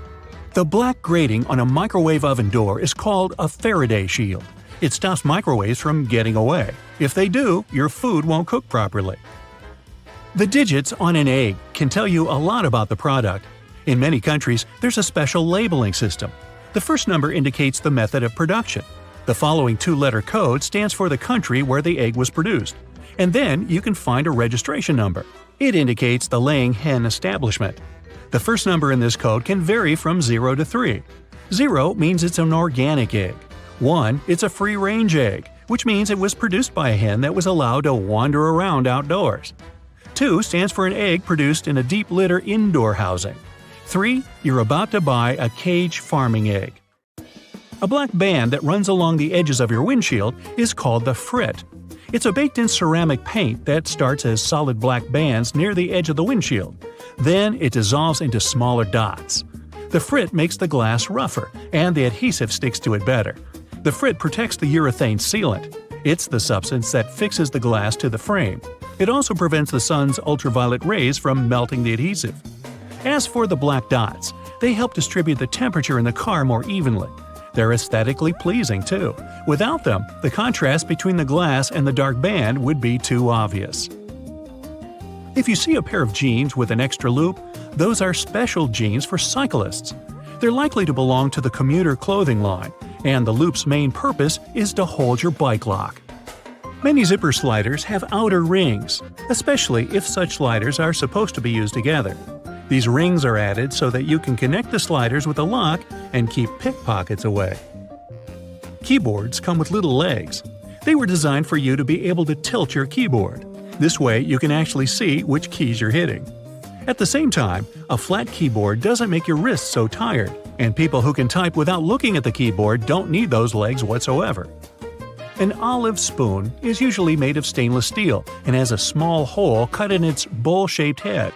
The main purpose of this utensil is to lift olives, cherries, pickled garlic, and other products from liquid-filled jars, cans, or bowls. The hole in the middle allows you to drain the liquid gathering in the spoon fast and easily. What'll they think of next? Donuts are shaped like rings because, otherwise, they get overdone at the edges and remain uncooked and gooey inside. Make a hole in the center and both the outsides and the insides will be cooked at the same time. Round-shaped donuts with no holes are usually filled with custard, cream, or jelly. Such donuts don't have any corners, which means there are fewer weak spots for the filling to spurt out from. If you grab a full juice box a bit too firmly, you can get sticky liquid all over the place. To avoid such situations, flip up the tabs on the sides of the juice box. You can use them to hold your drink. Some cars have a tiny coffee cup sign on the dashboard. It's the vehicle's anti-drowsiness mechanism. Some manufacturers equip their cars with a drowsiness detection system. It analyzes the speed, wheel angle, and lane deviations, and figures out if it's time for the driver to take a break. If it is, the vehicle makes several audio signals and the coffee cup sign starts to flash. Produce stickers on fruit and veggies you get at the supermarket are full of information. If there's a 4-digit code on the sticker, the product was grown conventionally. In most cases, it also means that pesticides were used in the process. If the product is organic, its sticker has 5 digits, and the first one is 9. Genetically modified products also have a 5-digit code, but the first number is 8. Sugar used to be sold in sugar loaves. Those were tall, hard cones. At those times, to get sugar ready for tea, people had to use special hammers to break a loaf apart first. After that, they cut the sugar into smaller and more nicely shaped lumps. Only in the middle of the 19th century, people invented the first press that cut sugar into cubes. This way, the product was easier to store and transport. A little hole in the end of your wrench can provide your screwdriver with some extra torque. Just slide the end with the hole over the screwdriver. You can also use this method when the angle is awkward. While driving, when it's already dark, you might get blinded by the headlights of the car moving behind yours. If you have a manual rearview mirror, find a tab at the bottom and flip it. The mirror has a reflective material behind its glass. By flipping the tab, you change the angle of this material, dimming the lights in the mirror. Most ice cream scoopers come in different colors. It has nothing to do with aesthetics. The color indicates the size of the scoop. This way, you can easily figure out how many scoops you'll need to fill 32 ounces. Wow, a 32-ounce sundae! Sign me up! Some caps on small tubes are hollow on top and have a little spike inside. Its purpose is to break the foil sticker sealing the tube. The neck fits right in this hole, and the spike is designed to break the seal. This way, you don't need to tear the tiny foil seal off with your fingers. The letter R in a circle on the product's packaging means that the trademark is officially registered. Once it's done, the trademark's owner has the right to place this letter on all their products. They can also sue anyone who tries to use their trademark. A gas pump usually has a small metal latch or hook on its handle. That's a trigger lock. You can use it to lock the handle in the open position. Then the gas will keep pumping even if you walk away. Coins used to be shaped randomly or have no shape whatsoever in the past. Dishonest people used it to their advantage. They stole valuable metals the coins were made of by chipping their corners off. It was illegal, and to prevent this kind of fraud, round coins were invented. After that, it became easy to instantly notice when a coin had been fiddled with. Those 2 holes in a lollipop stick are there to hold the candy in place. When the stick is dipped in hot liquid syrup, it flows into the holes and solidifies. Now your sweet is there to stay. Fabric squares that come with clothes are for you to try out your cleaning products on them first. This way, you won't ruin the entire item once you decide to wash it. The holes in the bottoms of earphones allow air to circulate up and through the speakers.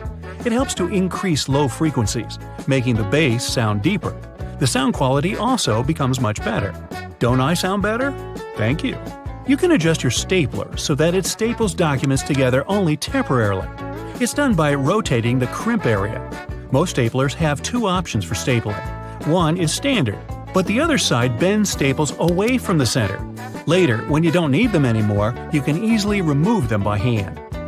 If you store peanut butter jars upside down, the oil will move to the bottom and all the solids will be on top. Hey, don't laugh, that matters to some people. You don't want to get caught with your peanut butter down. You'd need a drop of liquid, a state-of-the-art laser 3D printer, and a couple of hours of work to make the tiniest fidget spinner ever. Its width will be smaller than that of your hair strand. At least researchers at Oak Ridge National Laboratory managed to do just that. A double-stuffed Oreo cookie aren't double-stuffed, in fact. A math teacher weighed 10 regular Oreos, 10 double-stuffed Oreos, 10 mega-stuffed Oreos. Turns out, double-stuffed Oreos are only 1.86 stuffed Oreos. Chipotle peppers aren't some special type of pepper. They're good old jalapenos. Dried and smoked jalapeno is chipotle.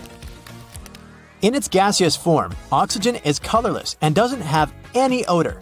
But when it's liquid or solid, this substance looks pale blue.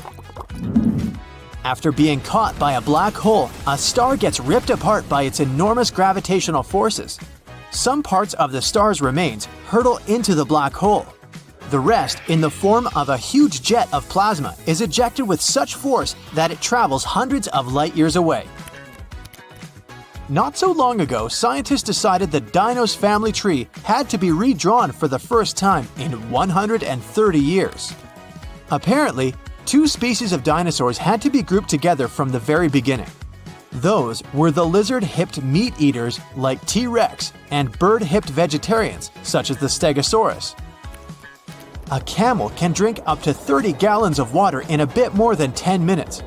This water is stored in the animal's bloodstream. As for its fatty hump, it provides the camel with nourishment when there's little food around. Some sea animals like salmon or turtles use our planet's magnetic field to find their way home. Your lungs not only help you breathe, but they also produce blood cells. These cells are responsible for the clotting which stops bleeding. The lungs make more than 10 million of these tiny cells per hour. Only two letters never appear on the periodic table. Those are J and Q. Spin a ball when you drop it and it'll fly through the air while falling. This phenomenon is known as the Magnus effect. You can see it at work in different sports, for example tennis or baseball. Anatidaephobia is the fear that at any point, somewhere in the world, a duck or a goose may be watching you.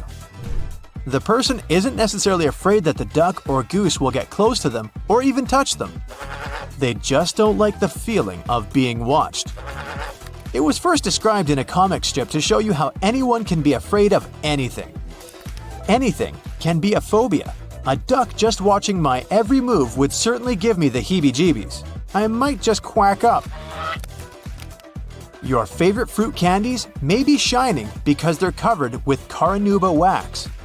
Many fruits, especially apples, have a thin layer of this wax too. Not only can it make the candies and fruit appear glossy, but it also makes your car shine. Peaches and nectarines seem different, but in fact, they're pretty much the same fruit.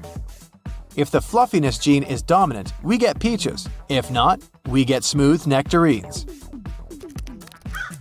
Crows are pretty good at recognizing people's faces and have been found to remember people for a long time. This could be a good or a bad thing, depending on how nice you are to them. You don't want to come across a crow that's holding a grudge against you.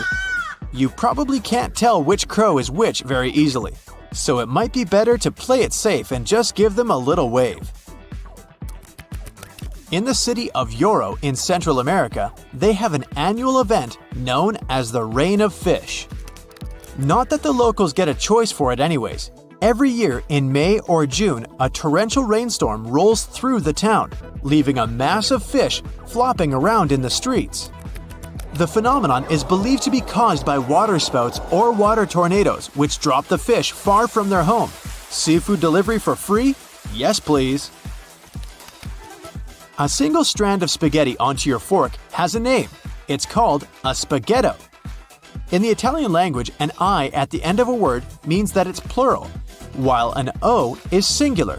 This goes for all types, like gnocco instead of gnocchi, fettuccino instead of fettuccine, and raviolo for a single parcel of goodness.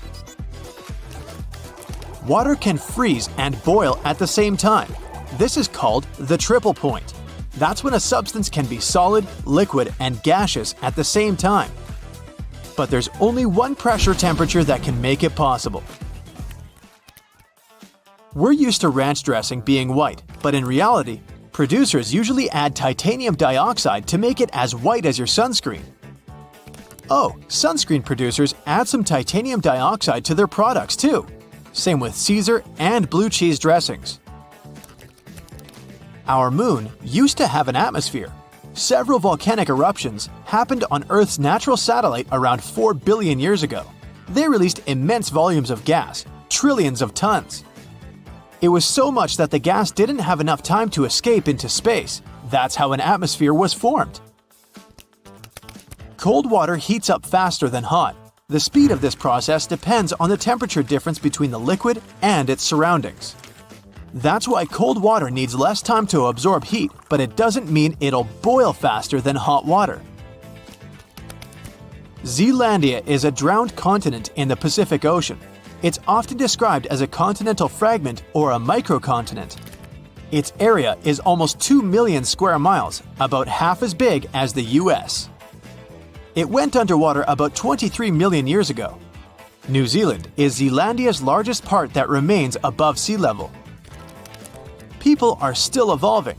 Scientists have been tracking several millions of human anomalies. It turns out some harmful genes are slowly but surely getting filtered out of human DNA. Stars look as if they're twinkling because of the turbulence in Earth's atmosphere. It makes the light from the stars move in a different direction before reaching our eyes, and this looks as if the light is shaking. It takes water 1,000 years to complete its continuous journey around the world. The whole process is known as the global ocean conveyor belt. Bismuth is a brittle, shiny white metal with a pink tinge. If you melt it and then let it cool really slowly, it'll form iridescent cubic crystals. Those Skittles and M&M candies are colored with beetles. Red food dye is made of carmine, which is made with cochineal beetles. Red lipsticks are made with these beetles too. The rocks, metals, and other minerals and things that make up the planet are packed into the ground more tightly in certain places than in others. This has surprising consequences. Gravity varies slightly depending on where you are. How high up you are also has an effect, so if you're at the top of Mount Everest, you'd also weigh slightly less. Don't look down. One scientist has a theory that a substance existed in ancient microbes before chlorophyll, that's the thing that makes plants green, evolved on Earth. This substance reflected sunlight as red and violet colors, which combined to make purple. If true, the young Earth may have been teeming with strange, purple-colored critters before all the green stuff appeared. Apples taste better when they're sliced because they're exposed to oxygen. It activates the enzyme called polyphenol oxidase, responsible for ripening and visible browning.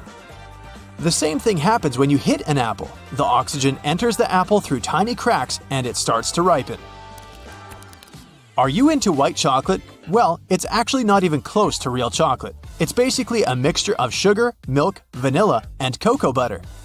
Cocoa butter isn't enough for chocolate. It should contain chocolate liquor or powder. The only product that never expires, even if you don't store it in the fridge, is honey. It has a low pH and lots of sugar. That's why organisms that cause spoiling can't live in honey. If two pieces of the same kind of metal touch in space, they bond and get stuck together. It doesn't happen on Earth because water and air keeps pieces apart. People are more honest when they're tired. That's why most confessions are made during late-night conversations. Firefighters usually extinguish flames with wet water. It's water mixed with special wetting agents. These are chemicals that help water soak into objects and spread everywhere more easily. The Sun is an average-sized star, and still it could fit 1,300,000 Earths. The star is also 333,000 times as heavy as our planet. People have been able to spell their emails in Morse code since 2004. That's when a new symbol, @ was added to the code for the first time. The character is actually called a comment and consists of the A and C signals with no break in between. Linda is an intern at a dental clinic. She's walking up to her car with a coffee in one hand and a purse in the other. She takes out the keys, but they fall out of her hands. She puts the bag on the car's roof, picks up the keys, opens the door, starts the engine, and drives away. She pulls out onto the road and realizes she must have left her bag on the roof. Linda pulls over, gets out, and looks back. Her purse is on the ground. Linda's approaching it, but a truck runs over the bag.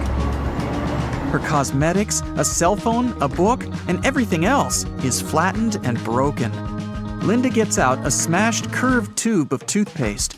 She squeezes the gel onto her palm. How is this possible? There should be a complete mess inside the tube, but somehow, these 3 colored stripes didn't mix. They're running parallel to each other with the same thickness. Linda decides to find out how it works. She comes home and puts the toothpaste in the freezer. After a couple of hours, she takes out the tube and cuts it in half. She sees a frozen substance with 3 colors inside. It seems they put the gel in the tube in this way, with 3 stripes. When you squeeze the tube, the paste comes out evenly. Okay, but why don't these colors mix inside? Linda finds out there's a whole science studying the deformation and flow of substances in liquid, gaseous, and soft solid states. They call it rheology. They use this science to create the necessary viscosity and density of toothpaste to prevent it from mixing inside the tube and turn it into foam as you brush your teeth. They put toothpaste in the tube from the backside with the help of a special machine. Different strips inside the tube have the same rheology. Under uneven pressures, they retain the same thickness and flow. When at rest inside the box, these strips have a more voluminous shape. But when you squeeze them, they get thinner as they approach the nozzle. They're released at the same speed and consistency, no matter how hard you press. The toothpaste regains the thickness after being pressed. It's like a marshmallow that returns to its shape after you've smashed it. Some dental companies equip their product with a small cylinder connected to the nozzle inside the tube. They fill the pack with white paste and put a small amount of 2 colorful gels on the sides of the cylinder. As you're squeezing out the toothpaste, it's passing through both sides of the cylinder and pushing the colored gel out of the container. Then, all of it comes through the nozzle in the form of 3 stripes. There are a lot of different patterns of toothpaste. It can be 3 stripes or just 1 color. But white, red, and blue are the classics. The white stripe is responsible for whitening teeth and removing the dirt. This is an essential function of toothpaste, so there's a lot of white gel. The blue stripe is responsible for fresh breath and protection from germs. The red color protects and strengthens the gums. This is not a strict rule, and companies may change the functions of the stripes however they want. Linda is a little dizzy from all this knowledge, but she seems to understand everything. She squeezes the toothpaste onto the brush and thinks, why does the brush have exactly this length? And why should the toothpaste cover it completely? Brushes have various shapes, but their proportions are generally explicitly created for comfortable cleaning. And here's a little secret about the amount of toothpaste. You don't need to cover the entire brush. 1 little pea size is enough to clean your teeth. Companies want you to run out of toothpaste quickly to make you buy a new one sooner. Linda is brushing her teeth and thinking how lucky she is to live in the 21st century. Toothpaste, dentists, and dentures. So many different ways to treat and care for teeth. She can imagine how difficult it was for people long before they invented dental technologies in the distant past. It seems they all had severe teeth problems and were in pain. But in fact, they didn't. Even cave people had much better teeth than we have now. Archaeologists found evidence of this. Many ancient skulls have a perfect row of teeth without cavities. Linda doesn't believe it. She looks at her electronic toothbrush.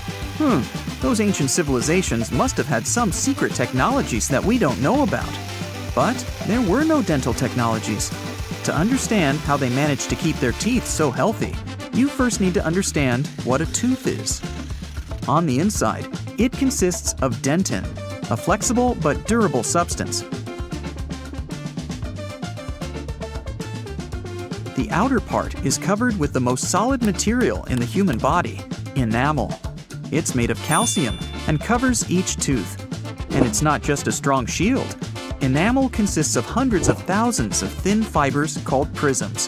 One prism is brittle, but a bundle of 1,000,000 can be as hard as a diamond. The prisms are closely twisted with each other, like a rope, and form an ideal tooth structure. That's why teeth are a perfect tool for survival. Imagine a cave human eating meat and vegetables. This food is different from steak and salads at a restaurant. Back then, food was quite dense and solid. To chew it, you had to have strong jaws and teeth. Every meal was a real workout. During chewing, the fibers in meats and vegetables cleaned teeth from dirt and dental plaque. People had strong gums and didn't know about cavities. Their teeth were practically invulnerable. Many years later, we began to use this excellent tool for survival to chew soft buns, hamburgers, tender pâtés, and omelets.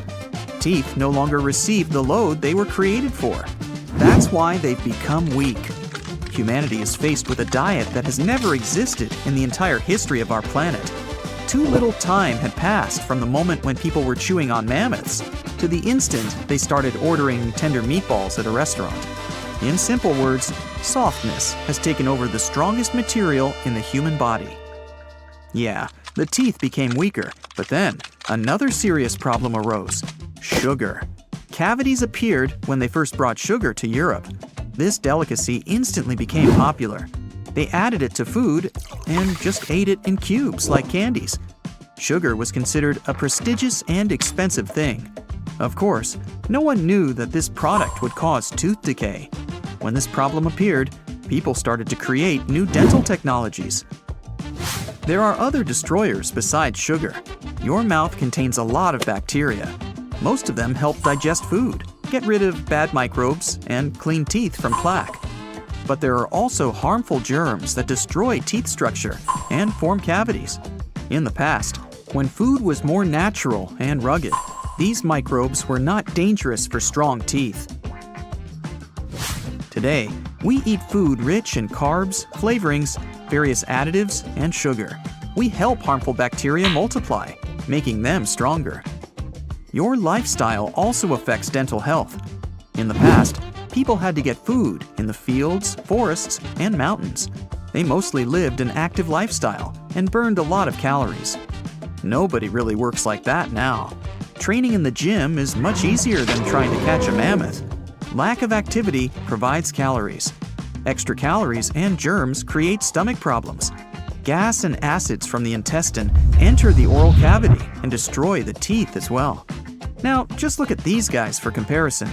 Cats, lions, bears, tigers, cows, and other animals with teeth still eat the same way they did millions of years ago. And that's why they hardly ever have dental problems. Many tribes of indigenous people living far from civilization also have perfect teeth. Linda realizes that all this is true. And what do we all have to do with that? Move to a distant island and eat bananas? No worries, it's not that bad after all. Just eat less sugar, clean your teeth with a brush, and use dental floss twice a day. Visit the dentist regularly, and everything will be fine. Many shirts have 2 buttons on the cuffs, but only 1 buttonhole. So what is the second button for? Turns out you can use it whenever you're wearing a watch, so the cuff is looser. Most clothing items you buy come with a small bag of fabric or a button, or both. Buttons obviously can be used as a replacement if you lose the original ones. Pieces of fabric can be used to patch up a hole, but most importantly, it's a tester. You can use it to test different washing products on it and see what happens to the fabric. Some umbrellas have a tip at the top, and it turns out it's not just a pretty design. When going inside on a rainy day, you should just close your umbrella and tap the tip against the floor to drain the water faster and more effectively. Many backpacks have this diamond with 2 parallel cutout slits on its front, and it's there for your comfort. You can attach something to it, like a water bottle or shoes. It comes especially handy if you travel somewhere or go hiking, so you don't have to hold your stuff. Okay, the next thing is gear loops. And probably from the name of it, you already have an idea what they're there for. You can strap in some useful gear you need to have with you, like trekking poles or shovels. Some gear will need to be secured to do it. Drop the handle through the loop and rotate it upward. Then, secure it with the elastic hook at the top, and you're golden. On the back of many makeup and hygiene products, you can find this symbol with a marking, like 6M, 12M, and 24M. This is the number of months this product can serve after you open it, and before you should throw it out. The 2 sides of a cotton pad are different because each of them has a particular purpose. A cotton pad has several layers to ensure that it's soft, strong, and can absorb liquids. The edge is stitched to hold it all together. The smooth side of a pad is for applying products like tonics and lotions, and the embossed side is best for cleansing and makeup removal. Also, any pack of cotton pads has those strings on the sides. They're there so you can hang the package somewhere. Then, you can open the package at the bottom where the perforated line is and take them out. Did you know that there is an efficient way to pull a thread from yarn? When you pull from the outside, the yarn rolls away, so you need to hold it. However, if you pull it from the center, it will stay together. We're all familiar with staplers, but I bet you don't know all its secrets. Most staplers have a compartment to store spare staples, which can be located either on top or at the bottom. Also, surprise! This metal plate you press staples against can be turned around. This way, the device will be able to staple your documents by turning the metal ends outwards. No need to wonder whether you need to get a smaller or bigger container. Turns out, plastic food containers have volume measurements on their bottoms, indicating how much food they can fit. Ceiling fans come with a small switch on the inside of the blade. You might not have noticed it because it's not in plain sight, so check yours out. This switch allows you to change the direction of rotation. Now, why would you want to do that? The blades of a fan push the air in different directions, depending on the way they rotate. In the summer, you need the air to be pushed down to create the effect of a breeze. In the winter, the direction should be changed so that the air is pushed towards the ceiling. It then heats up before going down the walls. Have you noticed that the gas tank sign on cars' dashboards has a little arrow next to it? Well, this arrow has a purpose. It points at the side of the car where the gas tank is located. It's very useful for forgetful people who constantly wonder where their gas tank is, and also for those who drive rentals once in a while. The answer is right in front of your eyes. If you can't find the arrow on your panel, then the fuel hose on the icon indicates the side instead. All car tires have 12-digit numbers printed on them, and they're actually important codes for car owners if they want to get the right tire. The first letter identifies the type of tire. P stands for a tire for light passenger cars, and LT is for heavy vehicles. Then, the following numbers stand for the width of the tire, its radial, and its diameter.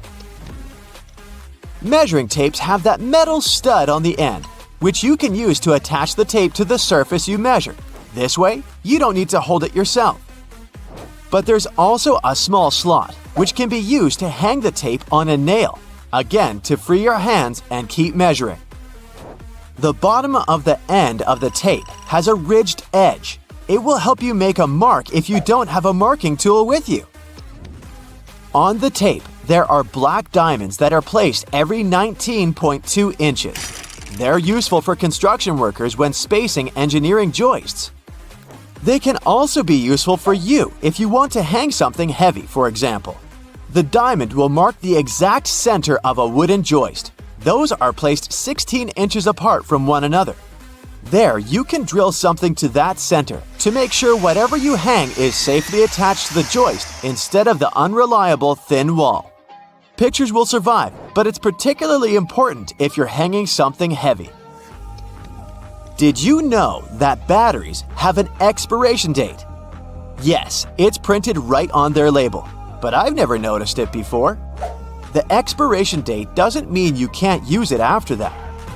It's more like a recommended usage period, after which the manufacturer can't guarantee full battery life due to deteriorated components. These little feet keyboards have are actually a standard. The height of a keyboard should be adjustable, allowing the angle between 0 degrees and 15 degrees. The reason to fold the feet out is for you to see the keys better, in case you don't type blindly. A little problem that comes with it is that, in this case, your wrists are bent, and it's not good to keep them in this position for a long time. Pans have those holes on the ends of their handles. They're not just there for you to hang them. You can also place your cooking spoon in there. It'll hang right above the pan, and the sauce will not spill around. Make sure to tap off the sauce or food beforehand, though, so that it doesn't go down the spoon's handle. Stickers with numbers you can find on fruits can tell you some information on how the food was grown. A 4-digit code that starts with a 4 means that the fruit was grown conventionally, meaning it contains chemicals and pesticides. So your best choice should be a fruit with a 5-digit number. And if you see the number 9, it indicates that the fruit is certified organic. On the bottom of plastic bottles, you can often notice a mark of a triangle with a number engraved in the middle. This number specifies the type of plastic that was used to produce the bottle. These codes help people and local recycling centers to sort returns. Products that were made of plastic of types 1 and 2 are the easiest ones to recycle. Plastics of types 3 through 7 are tougher to recycle. So get this, an extra hole at the upper part of the sink has multiple hidden functions. First, in case someone forgets to close the tap, the water won't overflow and the bathroom won't get flooded. Second, thanks to that hole, the water drains faster and it gives an escape for the air, helping the water flow down. Those 2 holes on a side of any Converse shoe are not only to let the stinky air out. Sure, breathability is important for any athlete. The second reason is that athletes lace through those holes to get a better grip. Donuts have a hole in the middle and it doesn't stand for O in donut. It's not designed for an easier grip either, though it can be quite convenient. It's actually made this way for mass baking so that they can cook all the way through evenly. Baby carrots are tiny and, unlike regular carrots, wet. Baby carrots aren't some special sort of carrots. They're actually made of regular carrots by cutting off the skin and outer layers and then polishing them to look that pretty. The problem is that they can't retain moisture. A regular carrot retains some water inside because of the layers that locks it in. Once they're chopped out, baby carrots can dry out easily, so they usually sell them in bags with some water inside. Toy stores are filled with Beanie Baby plush toys, and a detail that is even more iconic than their huge eyes is their tags saying TY. That's a small manufacturing company not so many people have heard of. Beanie Babies appeared in 1993 and they went insanely popular. TY is the name of the company, but it's not an abbreviation. It's the actual name of the company's founder, H. Ty Warner. Most metallic zippers have a hidden lock inside them to save you from awkward situations, such as an undone fly. Oh boy. Don't leave the zipper handle in an upward position. When you pull it downwards, it automatically locks. It's all thanks to those tiny grooves hidden underneath the handle. Almost any public toilet has a large gap between the floor and the door. The reason for such a zero privacy thing is to actually minimize the level of privacy and comfort, so that people wouldn't stay there long and there'd be no lines. It's also easier to clean, and safer if some emergency occurs. Headrests in a car are about comfort, and detachable headrests are about safety. If you pull the headrest out of a seat, you'll see two bars, which are quite sturdy. If you ever get locked or trapped in a car, you can get out of there smashing the window with these bars. Many cups and mugs have little grooves on the bottom on purpose. They're designed for dishwashing machines. The grooves let the water flow and not spill over your feet when you take the cup out. Also, those grooves let the air flow, so the cup doesn't crack even if the tea is scalding. Almost all measuring tapes have a metal tip with a small slot on the end. You can use this slot to hang the tape on a nail or a screw to make measurements without anyone's help. Sometimes this tip has a row of sharp points along the edge on one side. That comes in handy when you want to leave a mark without using a pencil. Doorknobs are usually made of brass, bronze, and some other copper alloys for a reason.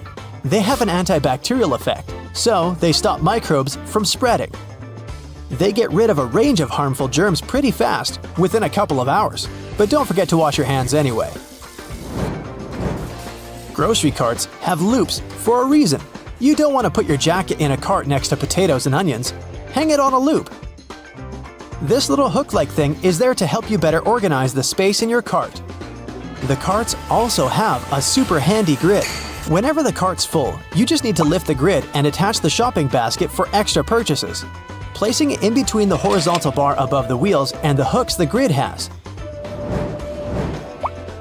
A point in an ointment cap is there for a reason too. Most tubes are usually sealed with foil, and it's better to avoid opening it with fingers unless you're ready to say goodbye to your nails. A point easily opens even the most safely sealed tube. Silica gel can often be found in different things you buy, like bags, shoes, and many others. Don't throw it away. It's meant to absorb excess moisture, so anytime your shoes are a bit wet, just throw in a packet with silica gel. People used to co-live with rats, and these guys like gnawing on everything they see in their way, including paper. Still, rats weren't able to chew more than the space left on the margins. That black grate on a microwave isn't just some fancy decoration. It's called a Faraday shield, and it prevents the rays from escaping the microwave. It also speeds up the heating, so you can enjoy yesterday's leftovers faster. It may also block phone signals, so if you're tired of numerous calls, just put the phone into a microwave. But don't turn it on. All Tic Tac containers are designed to dispense one Tic Tac every time you open it. The lid has the same shape as the candy. Turn the container upside down, gently shake it, and open it slowly. You'll notice only one candy stuck between those lid grooves. So if you just open the container and shake it until 5 or even more candies fall into your mouth, it means you've been eating Tic Tacs wrong all this time. Those little holes in the airplane windows are designed to control the cabin pressure. They also protect the windows from fogging up as the temperatures drop and rise. By the way, the airplane window is round for a reason. This way, pressure is evenly distributed so it doesn't get deformed. Blue bristles on a toothbrush are actually an indicator that it's just about time to change the brush. As the bristles get in contact with water, the blue, or whatever other, pigment fades away, so the more you use it, the duller the color becomes. A triple handle on a jerry can is there to make it easier for two people to carry it and distribute the fuel evenly. Gas cans often have a second hole that actually needs to be uncapped too before you pour the gas. The air passage will prevent it from pouring out, so no more fuel waste. Jeans first appeared in 1873. They were invented by Jacob Davis and Levi Strauss. Davis was a tailor who was producing covers and tents, and Strauss was a businessman who, among other things, was selling cloth. The first jeans were made by Davis from denim, the fabric he bought from Levi Strauss & Co. Together, they patented the design. Blue was a standard color for denim that was dyed using an indigo dye. The blue color is a tradition that is still often followed today to replicate the original look of a pair of jeans. Jeans also have metal rivets, and they've been there from the very beginning. Jacob Davis, the man who made the first pair of jeans, added copper rivets to spots where pants were more likely to rip, flies, and pockets to make them stronger. Today, they have more of a decorative purpose since they're distinctive and traditional for jeans. Another special thing about jeans is those tiny pockets they have that seemingly serve no purpose. Well, maybe it's true now, but years ago, when many cowboys were wearing jeans, the pocket was made specifically to keep a pocket watch there. Also, back then, a pair of jeans had just 4 pockets. That tiny pocket, the watch pocket, 2 big pockets in front, and just 1 pocket on the back. Many zippers have the letters YKK engraved on them. It's an abbreviation that stands for the name of the company that can be translated as Yoshida Manufacturing Shareholding Company. This Japanese company is the largest zipper manufacturer in the world, so they put their initials on all the zippers they produce. That's around half of the zippers in the world. And that's why you see their zippers more often than any other zippers. Those little white golf balls have dimples all over them. It turns out they aren't there just randomly. At first, golfers were playing with a smooth ball. With time, the ball would get all punched and damaged, but also it would start to travel way further. The reason here is aerodynamics. Dimples allow the air to flow more smoothly around the ball, taking it further. So the idea was adopted and the balls got their dimples all around, allowing them to travel longer distances. What's hiding inside Coca-Cola cans and regular household batteries? Why do magnets affect breakfast cereals? Do crosswalk buttons actually work, or are they just useless decorations? What does that USB symbol really mean? I'm not sure I know the answers to these and similar questions, but I'm eager to learn the truth together with you. Let's find it out. Coca-Cola cans have a secret few people know about. Here's a Coke can. Let's submerge it in a highly corrosive alkaline solution. The aluminum dissolves due to a process known as hydrolysis, and we can see a plastic liner inside the can. It's made from a polymer or epoxy resin and serves as some kind of a protective barrier between the aluminum walls of the can and the rather acidic soda. Despite a popular myth, household batteries don't actually contain liquid, and if you accidentally cut them open, no toxic liquid will spill. Most of them are dry cell batteries, which are made of electrochemical cells. Those convert chemical energy into electrical energy. Larger batteries often house numerous small cells within them too. Even Tesla vehicle batteries consist of multiple small cells. When combined, they easily provide the necessary voltage.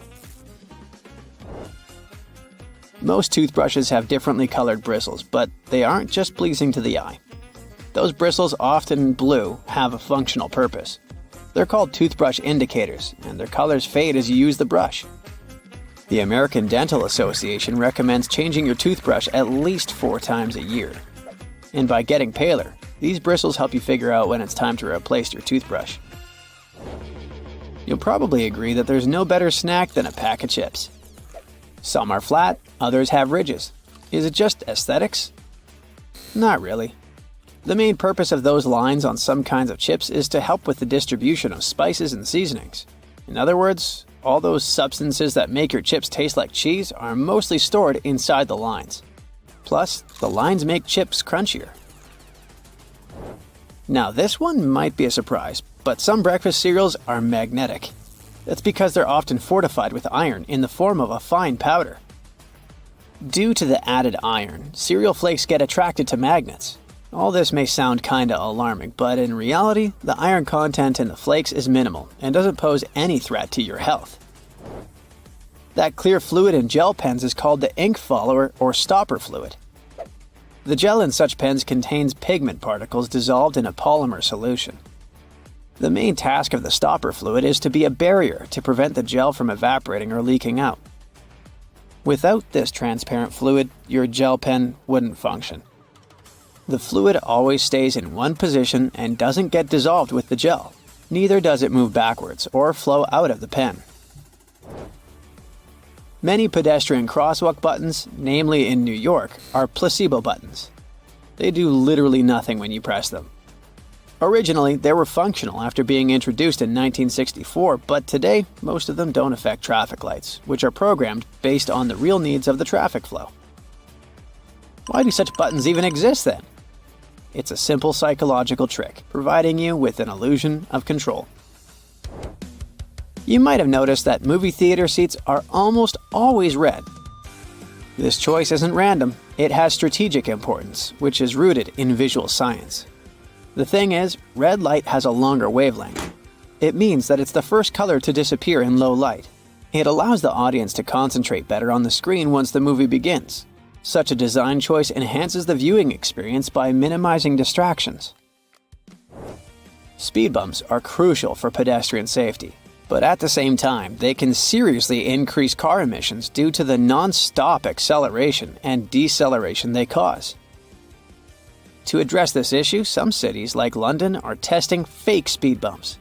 Those are optical illusions painted on the road. They look raised from a driver's perspective, but in reality, they're flat. Authorities hope that this approach will slow down drivers without having a negative impact on the environment. Soda bottles are always filled in such a way that there's some space between the liquid and the cap. That's because soda contains carbon dioxide. It's a gas that can expand once the bottle's heated. If there's no gap in the bottle, it can break because of the pressure building inside. Also, when you open your drink, the gases go out in the form of bubbles, making the drink overflow. The gap helps with this problem too. The USB symbol, looking like a trident, has always sparked multiple speculations about its origin. One popular idea is that it represents Neptune's trident and symbolizes power and adaptability. But there's also a little bit less exciting theory. A man who claimed to have designed the symbol in the 1980s stated that it was supposed to represent connectivity. The large circle symbolizes a computer, while the attached shapes, the circle, the triangle, and square, stand for different outputs. The design of a tennis racket has a specific feature known as the throat. It's an open space below the head of the racket. This space isn't just for storing balls, it also improves the racket's aerodynamics by letting air pass through. It seriously reduces drag during swings. Speaking of tennis courts are usually built with a north-south orientation. It helps minimize the impact of the sun's position during the game, ensuring that neither player has the sun directly in their eyes. Look closely at a tram's overhead lines, and you'll see that its contact wires zigzag back and forth instead of going in a straight line. That's because all trams have pantographs attached to their roofs. The upper part of the pantograph is gradually worn down by the overhead wire and eventually needs to be replaced. To wear it down evenly, the wire is not installed strictly along the tram's path, but in zigzag patterns. As the tram moves, the pantograph slides along the wire, and it wears down evenly. Those cone-shaped water cooler cups? Their shape is intentionally designed to prevent users from setting the cups down. This allows employees to minimize the risk of spilling water on their desks around various electronic devices. Plus, less material is used to produce cone-shaped cups, which makes the process less wasteful and more cost-effective. It also kinda supports sustainability by encouraging people to drink their water quickly and dispose of their cups immediately after.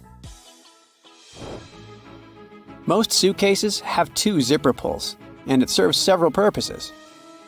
First of all, if one zipper fails, the other can keep the suitcase closed. Even better, having 2 zippers allows you to have easier access to small sections of your suitcase without having to open it entirely.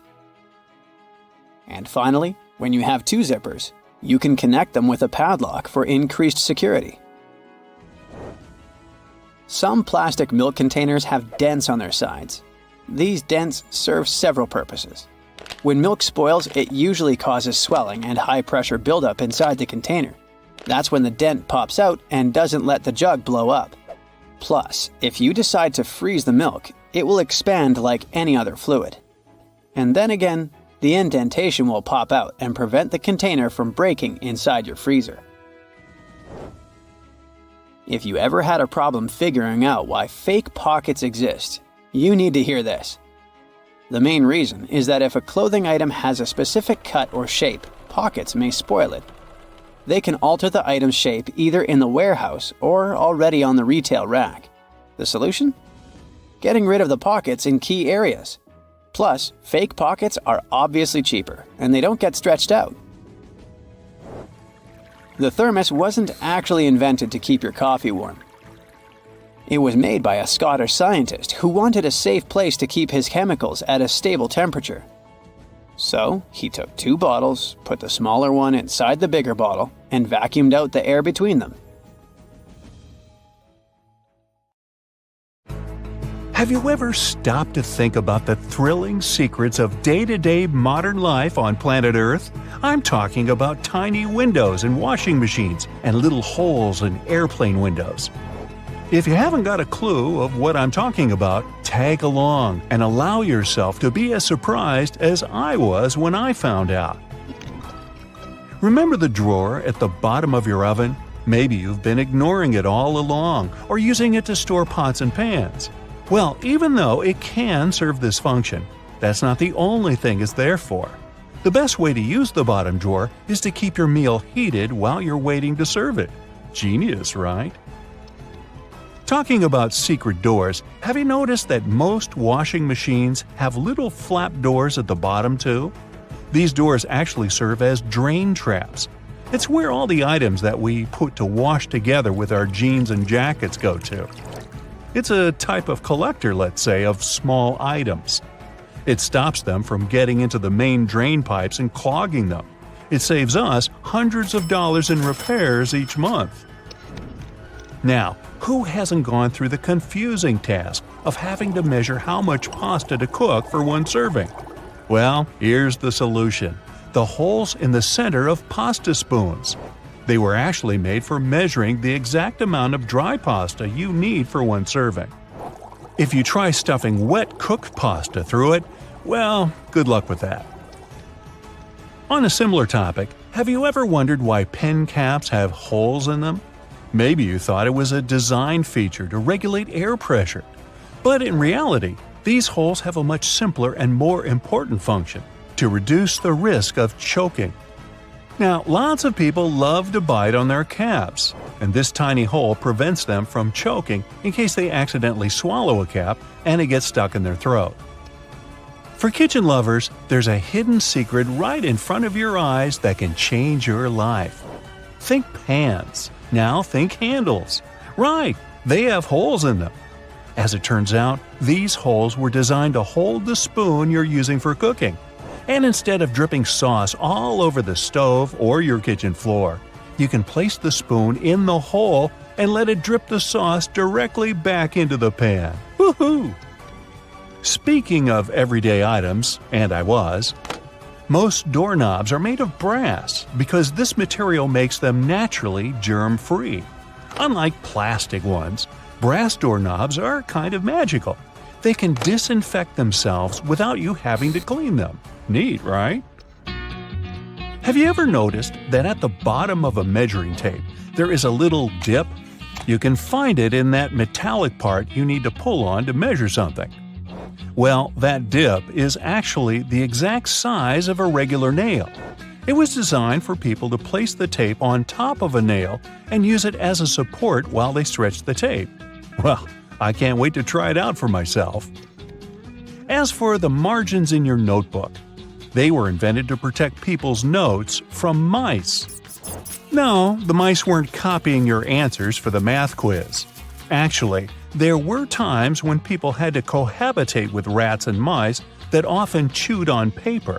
So, to prevent information from getting completely lost, people created margins. This way, texts were moved closer to the middle of pages and remained unharmed by rodents. Perhaps this is where to digest information came from. And what about those tiny holes at the bottom of airplane windows? They have an extremely important function of regulating the air pressure inside the cabin.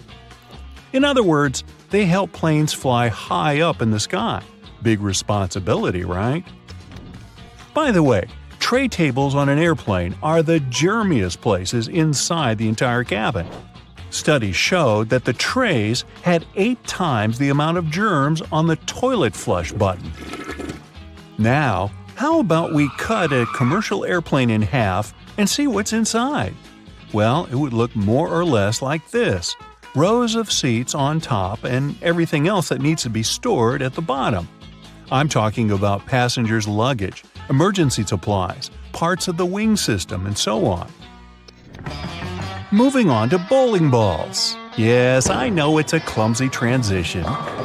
Anyway, have you ever wondered what the insides of a bowling ball look like? If you have cut a professional ball in two, you'll see a familiar shape. Look closely. Do you see it? Doesn't that look like the logo of Brightside?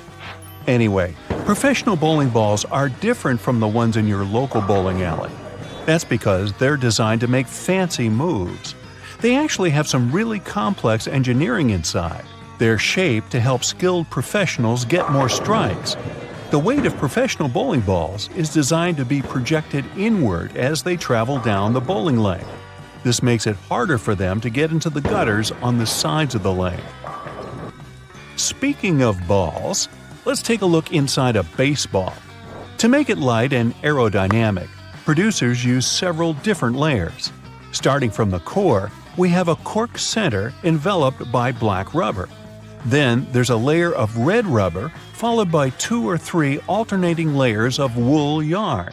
After that, there's a visible white leather cover and that beautiful red seam on the side, stitching it all together. And what if you had X-ray vision and managed to look inside a human bone? Ooh, spooky! I'd say what calls most attention is this spiderweb-like situation at the center of the bone. In reality, it's a highly condensed and complex structure of nerves that you have inside your bones. Aren't you lucky? Now, I've got a riddle for you. What is round, can be found near the ocean, and looks like an aerial view of the Guggenheim Museum in New York City, the one that's made almost entirely of ramps? If you said a nautilus shell, hey, then you guessed right. A nautilus is a shellfish whose house you can find in countless souvenir stores near the beach. It's made up of 2 layers, a matte white outer layer and an iridescent white inner layer.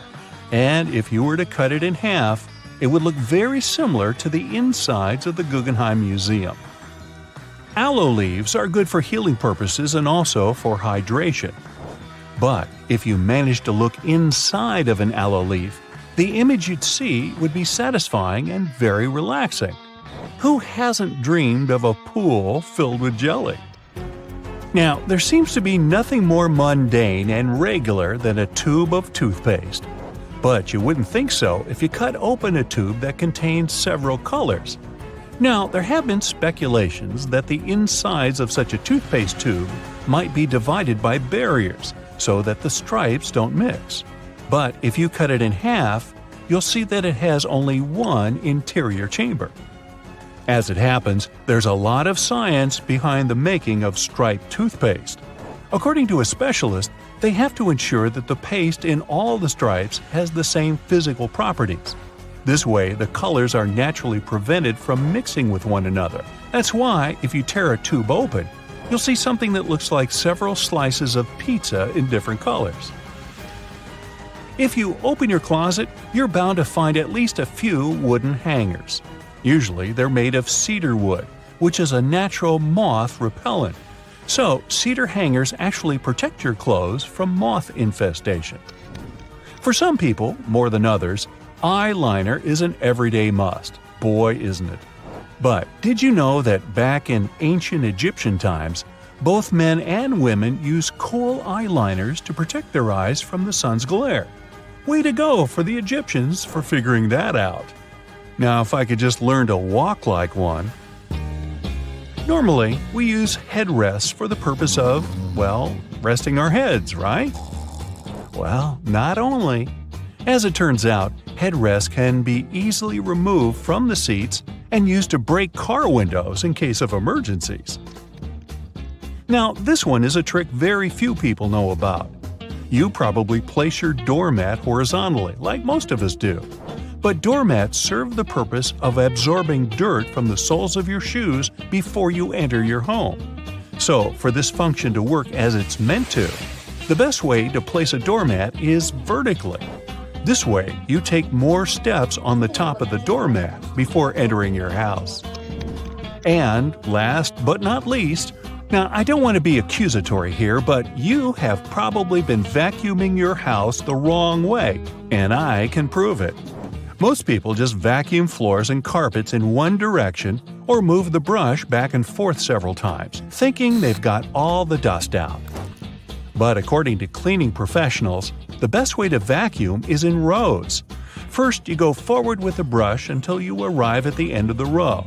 Then, you fluff the carpet up and move back down along the same row, gathering the dust that wasn't collected in the first sweep. Talk about efficient cleaning. On the other hand, my idea of house cleaning is to sweep the room with a glance. Hey, I don't want to disturb that protective layer of dust.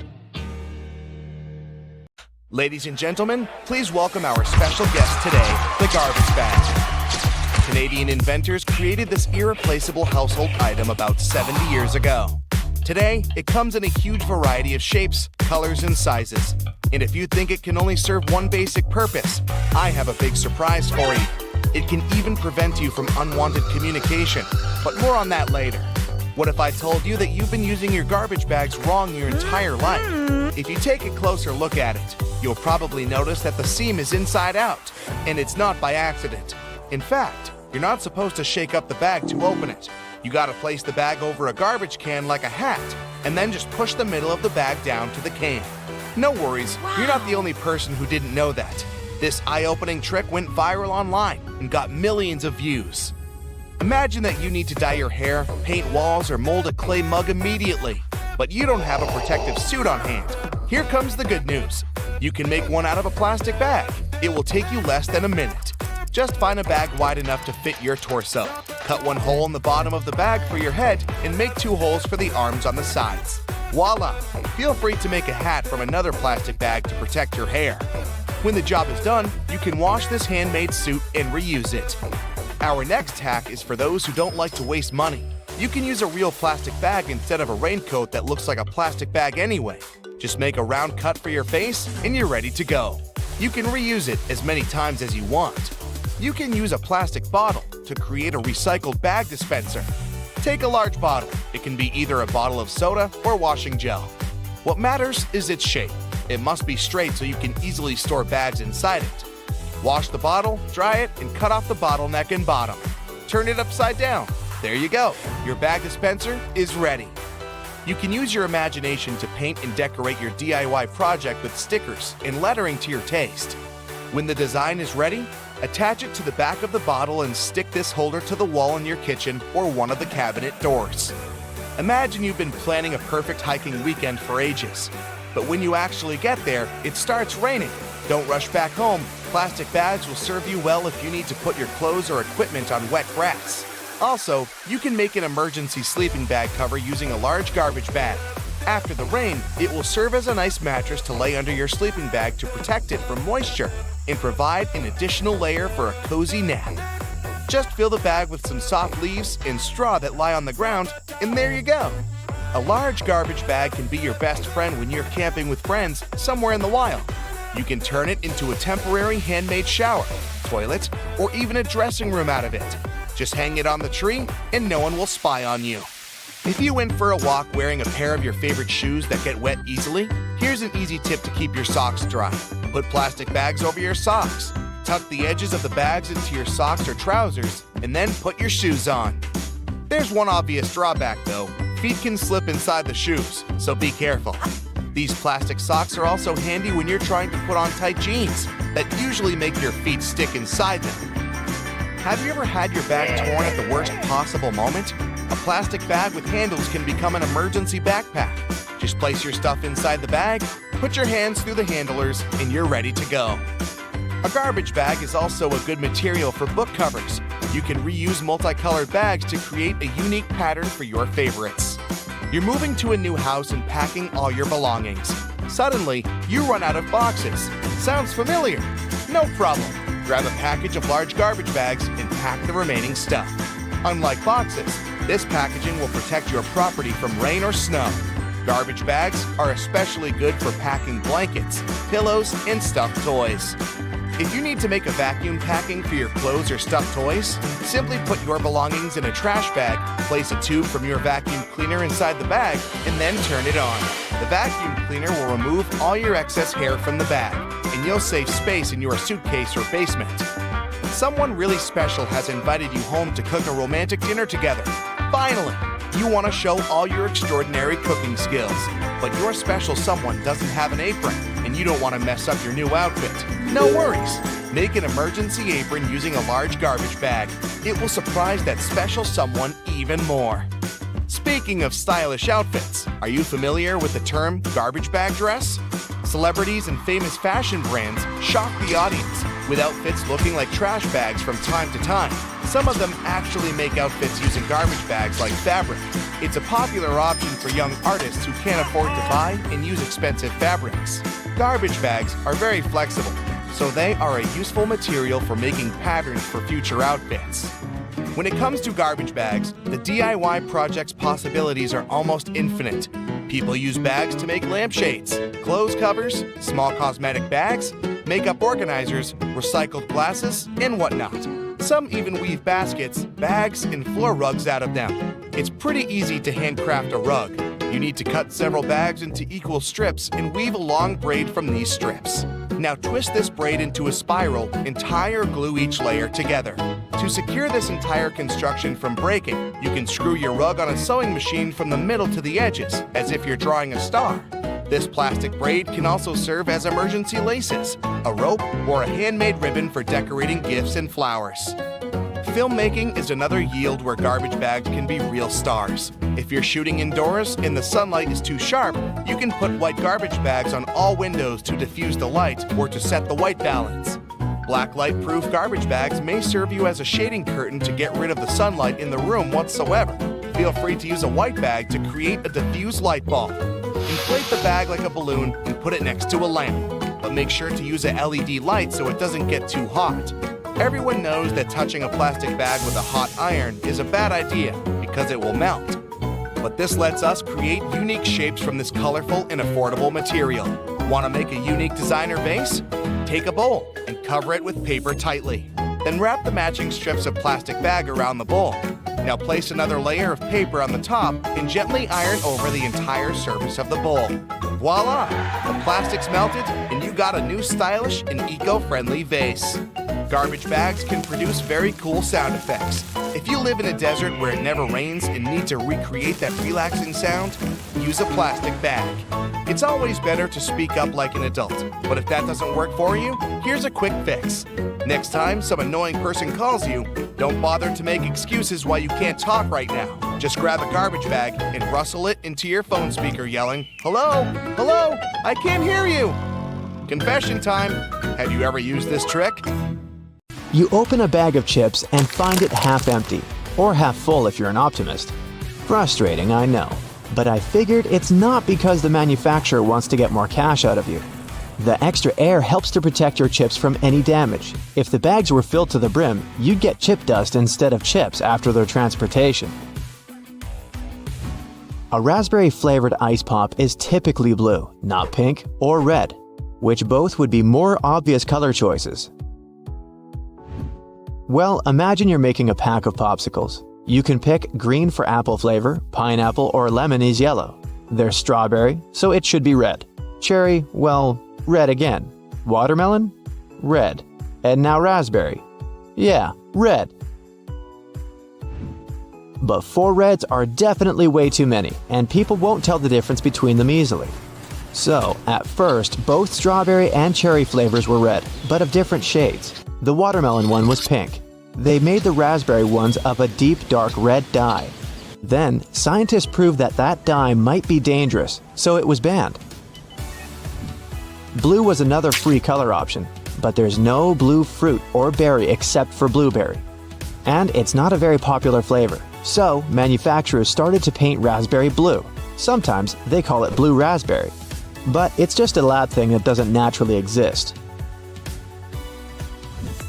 If you buy a clock or see a picture of it, it'll most likely show 10:10 by default. The only reason behind it is that it just looks nice. You can see both hands, and they don't overlap. Also, it's symmetrical and nice, and it frames the 12. And finally, it makes a smiling shape that gives off a positive vibe. Mattresses usually have those decorative stitching patterns on them. Mattress manufacturers make a limited number of different mattresses, and the only way to make them look different is to come up with a fancy stitching pattern.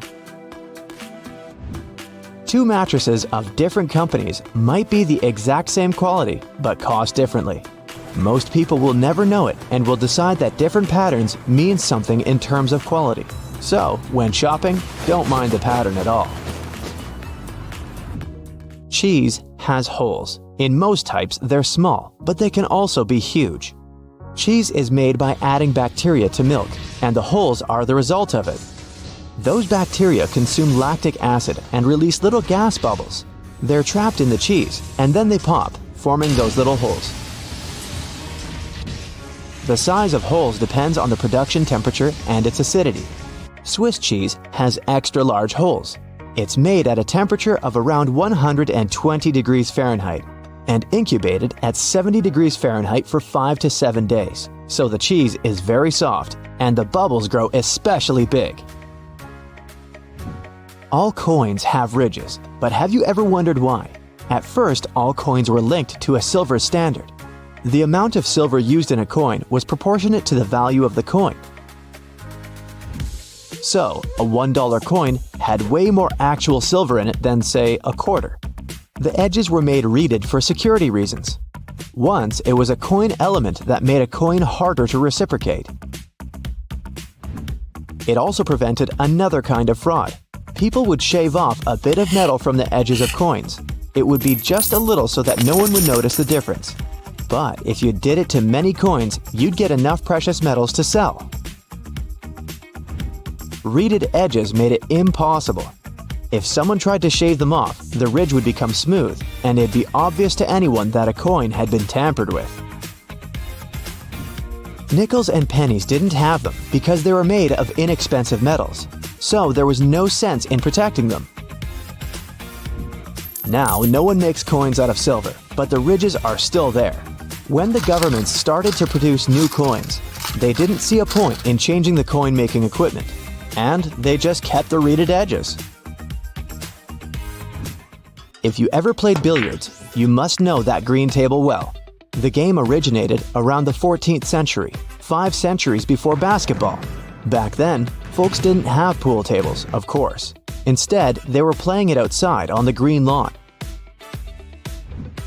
Later, people moved the game indoors so they could play it even when it was raining. And they kept the nostalgic green to give it some lawn vibes. Medical workers usually wear a uniform that is a shade of blue or green. There's a reason for it. Before the 20th century, they were wearing their regular clothes, even when performing surgery. With the development of medicine, people started to pay more attention to matters of sterileness, so they started to wear a uniform, and at first, it was white to signify purity. The problem was that some stains were very hard to wash off from the white uniform. The color white would become greenish. So, it made sense to make the uniform green or blue. Besides, surgeons mostly focus on red colors during work. Blue and green are exactly the opposite side of the spectrum. So, if everything else is greenish-blue, the red becomes even more distinctive. Wash your hands with plain white soap, and you'll see some white foam. Wash them with a blue, red, yellow, green, whatever color, and the foam is still white. The reason for it is scattered light. Any light rays that falls on an object either get absorbed or are reflected back. Things that absorb all colors appear black. Those that reflect all colors are white. A red bar of soap is red because only the red color reflects back, and the other colors are absorbed. But once you produce some foam, it's made of many little bubbles. Each of them scatters light in different directions, so it looks white. Do you see something when you rub your eyes? These colors and shapes are called phosphenes. The reason why you see them is that when you're rubbing, you increase the pressure in the eyeball and activate the neurons of the retina that process visual information. Once they're activated, your brain interprets it as if you see the light and it tries to actually see it. Ever wondered why you have black circles around your eyes when you're tired? The skin under the eyes is very thin, so the blood vessels are very close to the surface and you can see any difference easily. When you lack sleep, your skin gets paler, and the blood vessels are even more visible. So, you can see those dark circles showing through the skin. Also, with age, your skin naturally gets thinner, so that's why older people tend to have dark circles.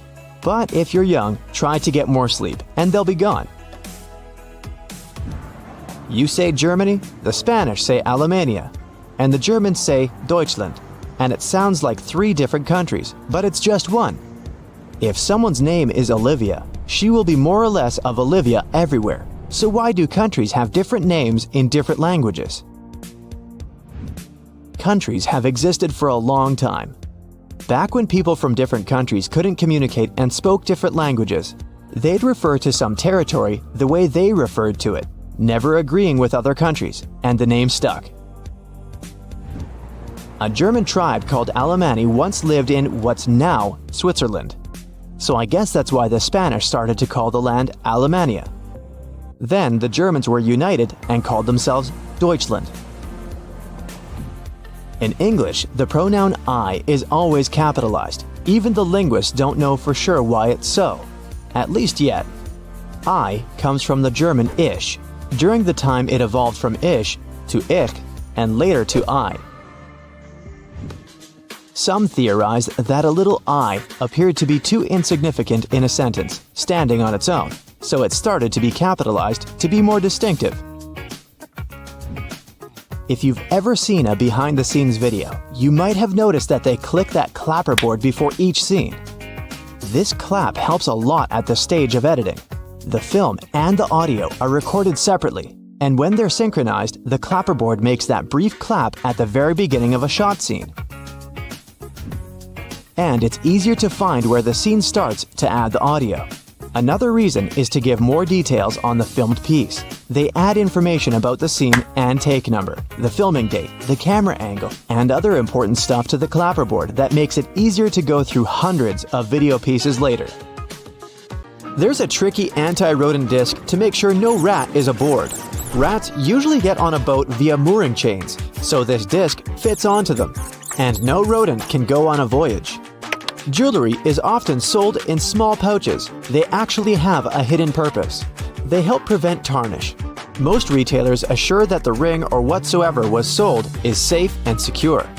In most supermarkets, oranges usually come in mesh bags. Well, those bags don't really have any hidden purpose, but you can turn it into a great scrubbing tool. Just tie it up and see how it works next time you have an extra greasy frying pan. You don't need to scoop the jam out of a double yogurt container section. This type of plastic is quite flexible, so you just need to fold it in half and pour the jam directly into the yogurt section. The hidden function of a cup plunger is actually that it was meant to be used for sinks. Yeah, it works for toilets too, but you can keep an extra one to unclog the sink in case you need it. An extra hole at the upper part of the sink has multiple hidden functions. First, in case someone forgets to close the tap, the water won't overflow, and the bathroom won't get flooded. Second, thanks to that hole, the water drains faster, as it gives an escape for the air, helping the water flow down. Most metallic zippers have a hidden lock inside them to save them from awkward situations, such as an undone fly. Don't leave the zipper handle in an upward position. When you pull it downwards, it automatically locks. It's all thanks to those tiny grooves hidden underneath the handle. Bath foam isn't only for fun or a nice smell. It also helps regulate the temperature. The bubbles keep the water hot, so you can enjoy a bath a bit longer. Anyway, it works for acrylic bathtubs only. Those made of metal lose heat really fast either way. Escalator brushes aren't for keeping your shoes clean and polished. It might be tough to apply wax right on that brush while the escalator's moving.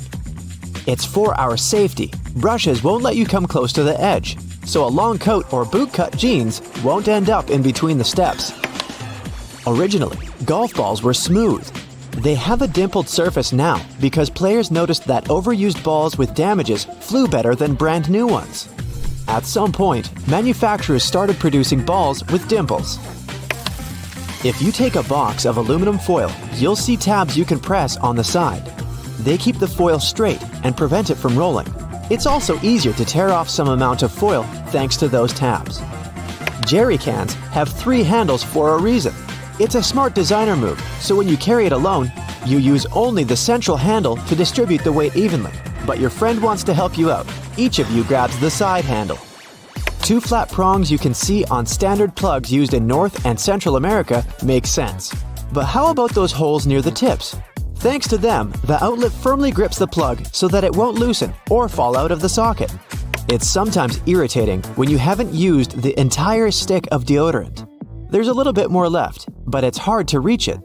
Okay, the trick is easy. Unscrew the bottom, take a pencil, and force it underneath that moving platform.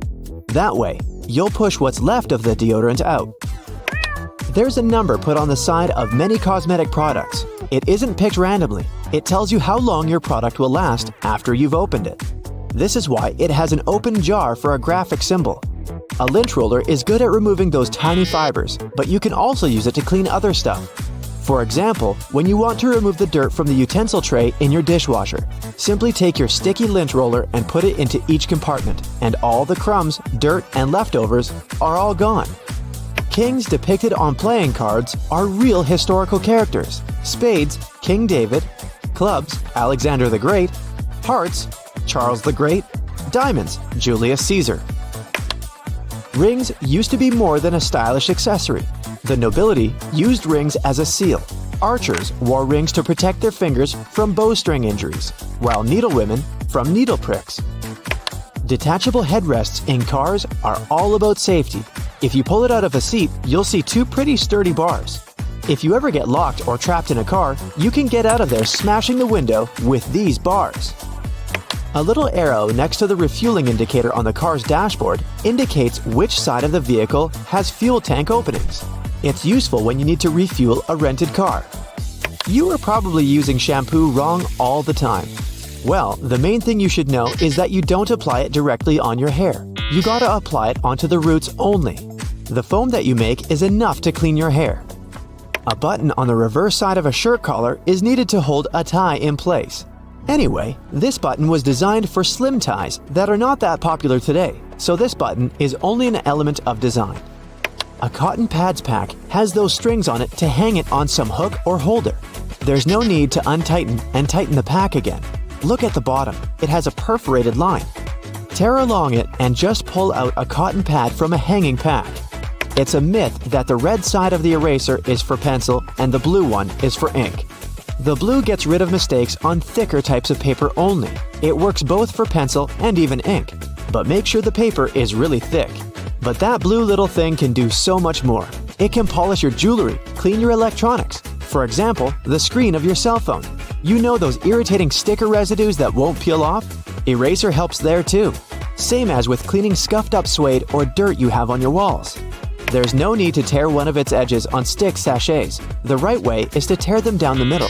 You say it's not a big difference, but at least there's less mess with those torn paper bits. A small V patch at the bottom of the collar helps put on the sweater without losing any shape over time because it's made of a double layer of webbing material, just like waistbands and cuffs. To avoid spilling juice right onto your t-shirt, try pouring it from the other side of the carton. This way, it sloshes less and it's easier to control. To enjoy fresh and soft peanut butter, store it upside down. This way, the oils won't stay on the bottom all the time and distribute evenly in the jar. Yeah, you've heard before that a drawer beneath your oven is there for keeping the food warm if the guests are running late. Hey, you can also slow cook on lower temperatures in that drawer. Automatic lip liners and eye pencils sometimes have a sharpener installed in the package. The lid on the back part of the pencil doesn't only reveal the color. You can pull it out and sharpen up the product. Grocery cart loops help organize all the stuff in your cart better so you can enjoy your supermarket trip. You don't want to put your brand new fancy white jacket in a cart next to carrots and onions, huh? Fruit stickers know everything about your apple's past. A 5-digit number where the first number is 9 is a good sign. It's an organic product. A 4-digit number starting with a 3 or 4 means it was conventionally farmed. If the number starts with an 8 and there are 5 digits, it's best to leave it on the shelf.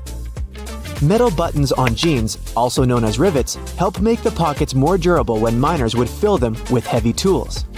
They're still helpful today. Even if you don't store anything heavy in your pockets, rivets strengthen the seams and make your jeans last longer. All Tic Tac containers are designed to dispense 1 Tic Tac every time you open it.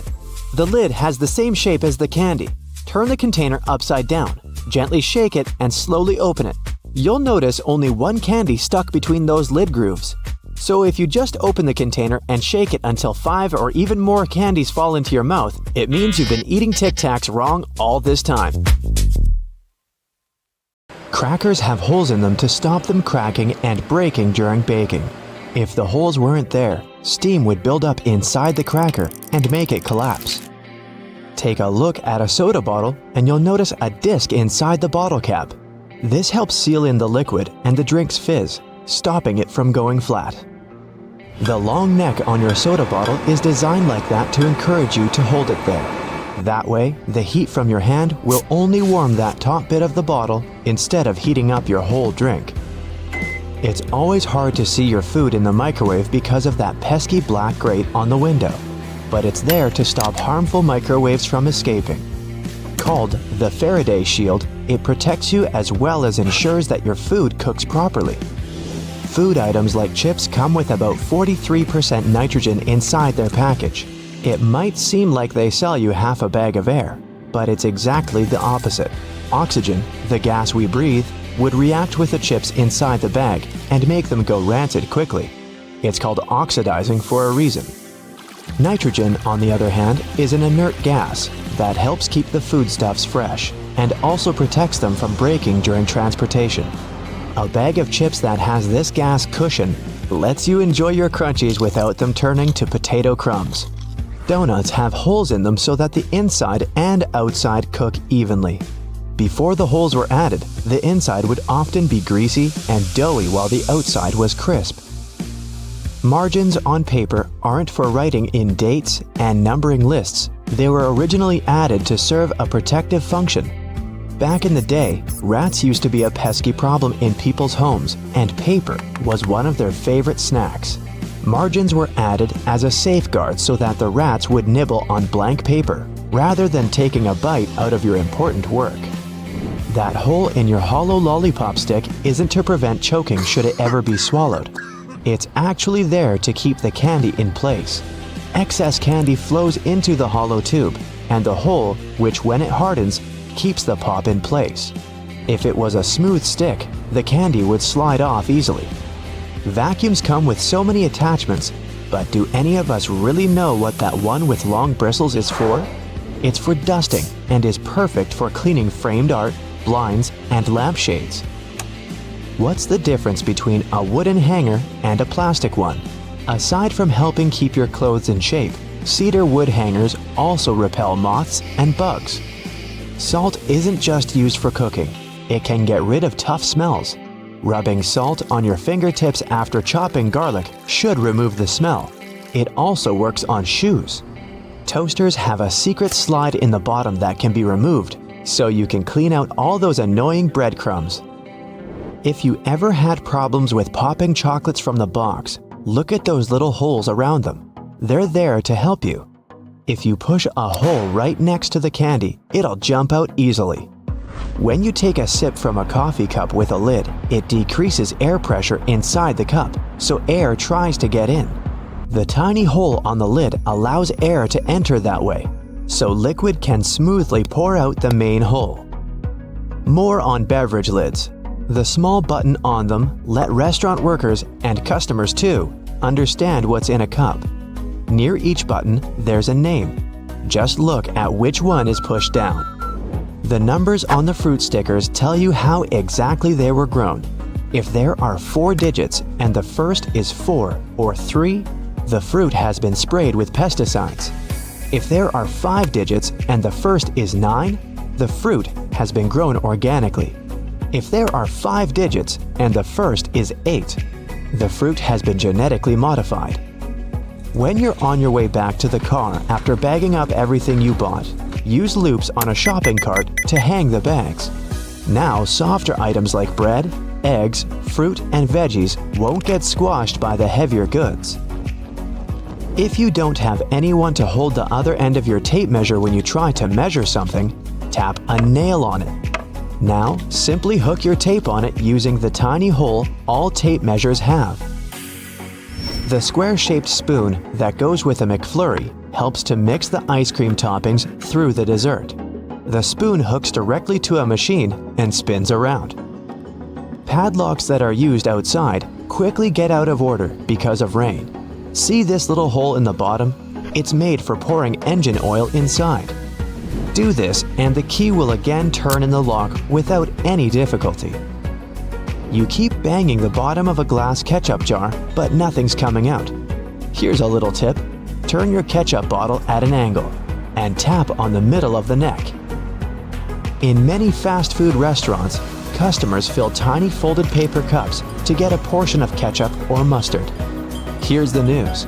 The cups are supposed to unfold and turn into small paper platters to hold a great deal more sauce. That little hole on the handle of a pot or a frying pan isn't just for hanging them on the wall. During cooking, put the end of your utensil in the hole, and it'll be propped over the pot to save your kitchen from extra mess. The blue or any other dark color bristles on your toothbrush are meant to remind you when it's time to get a new one. If you see that bristles have become pale, change the toothbrush or its head. An extra hole at the upper part of the sink has multiple hidden functions. First, in case someone forgets to close the tap, the water won't overflow and the bathroom won't get flooded. Second, thanks to that hole, the water drains faster as it gives an escape for the air, helping the water flow down. Most metallic zippers have a hidden lock inside them to save you from awkward situations, such as an undone fly. Don't leave the zipper handle in an upward position. When you pull it downwards, it automatically locks. It's all thanks to those tiny grooves hidden underneath the handle. Spoiled milk emits gases, like most foods when they go off. A classic plastic milk jug has a concave shape on one side, so when the gases expand inside the jug, it expands too, and the concave shape curves out. Also, if you want to save some milk for later and freeze it, the jug will expand when the milk gets solid as well, occupying more space in a jug. Bath foam isn't only for fun or a nice smell. It also helps regulate the temperature. The bubbles keep the water hot, so you can enjoy a bath a bit longer. Anyway, it works for acrylic bathtubs only. Those made of metal lose heat really fast either way. Many cups and mugs have little grooves on the bottom on purpose. They're designed for washing machines. The grooves let the water flow and not spill over your feet when you take the cup out. Also, those grooves let the air flow so the cup doesn't crack even if the tea is scalding. A point on an ointment cap is there for a reason too. Most tubes are usually sealed with foil, and it's better to avoid opening it with fingers unless you're ready to say goodbye to your nails. A point easily opens even the most safely sealed tube. Escalator brushes aren't for keeping your shoes clean and polished. It might be tough to apply wax right on that brush while the escalator's on the move. It's for your safety. Brushes won't let you come close to the edge, so a long coat or bootcut jeans won't end up in between the steps. All Tic Tac containers are designed to dispense one Tic Tac every time you open it. The lid has the same shape as the candy. Turn the container upside down, gently shake it, and slowly open it. You'll notice only one candy stuck between those lid grooves. So if you just open the container and shake it until 5 or even more candies fall into your mouth, It means you've been eating Tic Tacs wrong all this time. The pom-pom on top of your beanie wasn't put there as a fashion accessory. The pom-pom was originally added to the hat to prevent sailors from banging their heads on the ceilings of the ships that were too low. You've probably noticed that train and bus seats are covered in fabrics with weird patterns.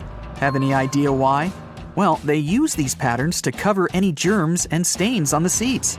The brighter the color and the more patterned it is, the harder it will be for passengers to notice any stains and get grossed out. Also, the patterns are usually so ugly that no one even wants to look at them for long enough to spot any stains. So yeah, the pattern is there to make you look away, and if you look, to make it less noticeable. No bus will ever have plain white seats, that's a guarantee. Just a few more bus-related questions to answer, like why don't buses have seatbelts? Buses are overall way safer than cars because they were designed this way. The idea behind this is called compartmentalization, meaning that the seats have high backs that absorb energy. The seats are also placed close to one another, so there's less space to move in case of an impact. Also, on a bus, the passengers sit pretty high off the ground, and in case of a collision, the force is absorbed by the bus's deck and not by the people inside. On top of that, a bus is way heavier than most other vehicles, and even if there is a collision, it distributes the force way differently than a regular car. Due to its weight, a lot of force is absorbed, and bus passengers don't experience much crush force. So, small and light buses that can't distribute the force as well actually do require seatbelts. And we have to remember that buses drive slowly, which minimizes the risk of an accident overall. We all know that school buses are yellow, but why?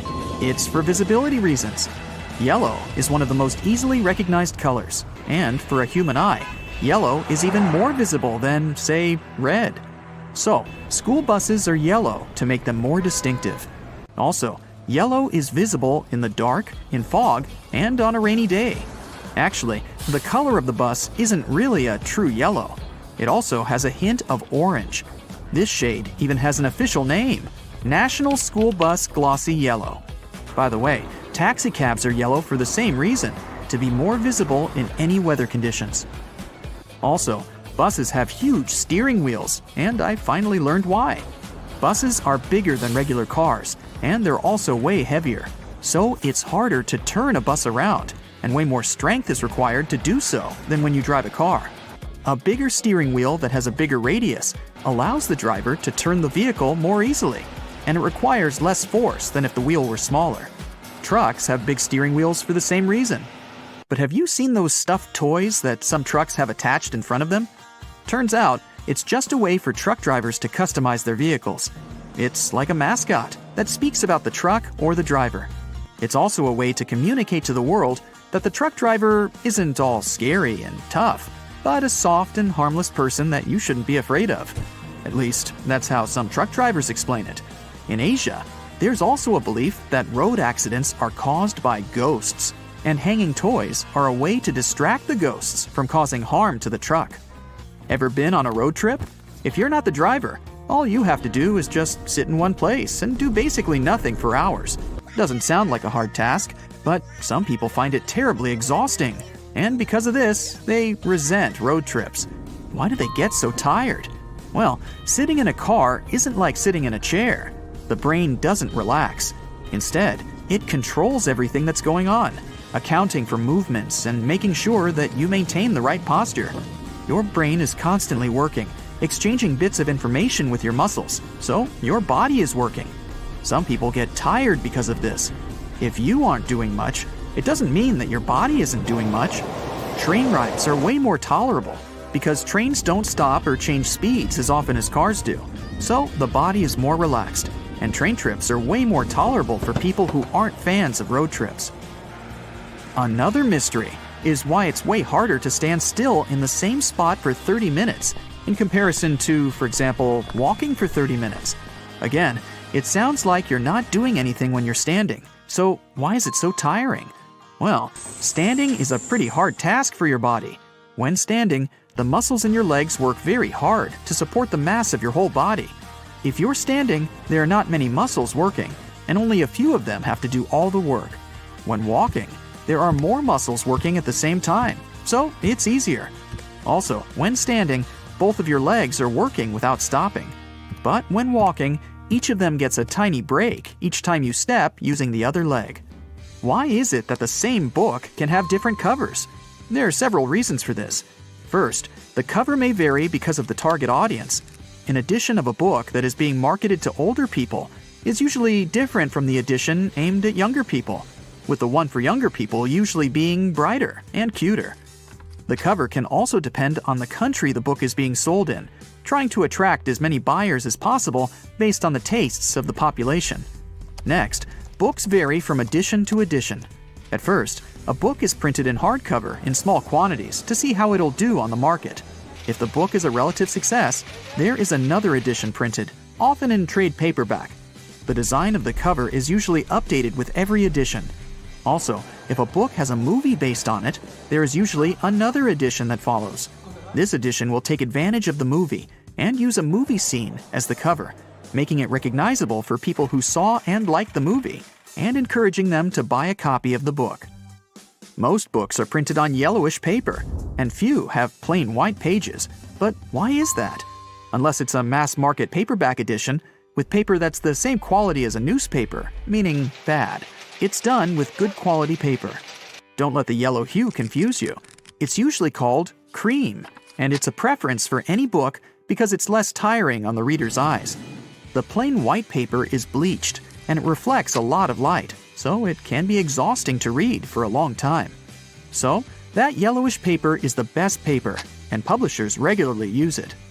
Another thing about books is those blank pages they often have at the very end. Their number depends on the number of pages in the book. The thing is that books are printed in signature. A signature is a group of pages that printers fold together and cut to make a book. A signature can have a different number of book pages, with the minimum being 4, and then with other numbers divisible by 4. So, a book that is 300 pages long in total will fit in perfectly, and there will be no blank pages left. But if a book needs 303 pages, it'll need an additional signature, and the extra pages will remain blank, often marked with the word notes or with the message, "This page is intentionally left blank," to let the reader know that there's no important information missing. Ever wondered why most doctors have sloppy handwriting? No, there's no class in medical colleges on bad handwriting. The reason why it's so common is that doctors are always in a rush, and they write as fast as possible to keep their momentum, so there's no time to care about writing nicely. Also, keep in mind that you're not the only person who they write a prescription for over the course of a day. Doctors do a lot of paperwork, working for 10 hours straight, and they're just too tired most of the time to give you a properly written note. Have you noticed that most songs, in general, last somewhere between 3 and 4 minutes? Well, originally, songs were being played on a phonograph record player from a vinyl record, which was spinning at 78 revolutions per minute. So, the size of the vinyl record basically determined the length of the song. There were 2 basic record sizes, a 10-inch one, which had room for about 3 minutes of playtime, and a 12-inch, which could fit a 4-minute song. So, at the beginning of the 20th century, if an artist wanted their song played, they couldn't make it longer than that if they wanted to be able to sell a record. Times have changed, but still, most songs are about 3 to 4 minutes long. The initial reason for sticking to this pattern was also because of radio. If a song was too long, it would either get cut in half or some parts would be left off to make it fit into the 3 to 5 minute radio standard. If an artist wanted the song on the radio, and if they wanted to earn money from it, they'd do their best to make a song that fits the standard, so that the whole piece could be played without alterations. Today, even if there are longer songs, a 3 to 4 minute song is now a tradition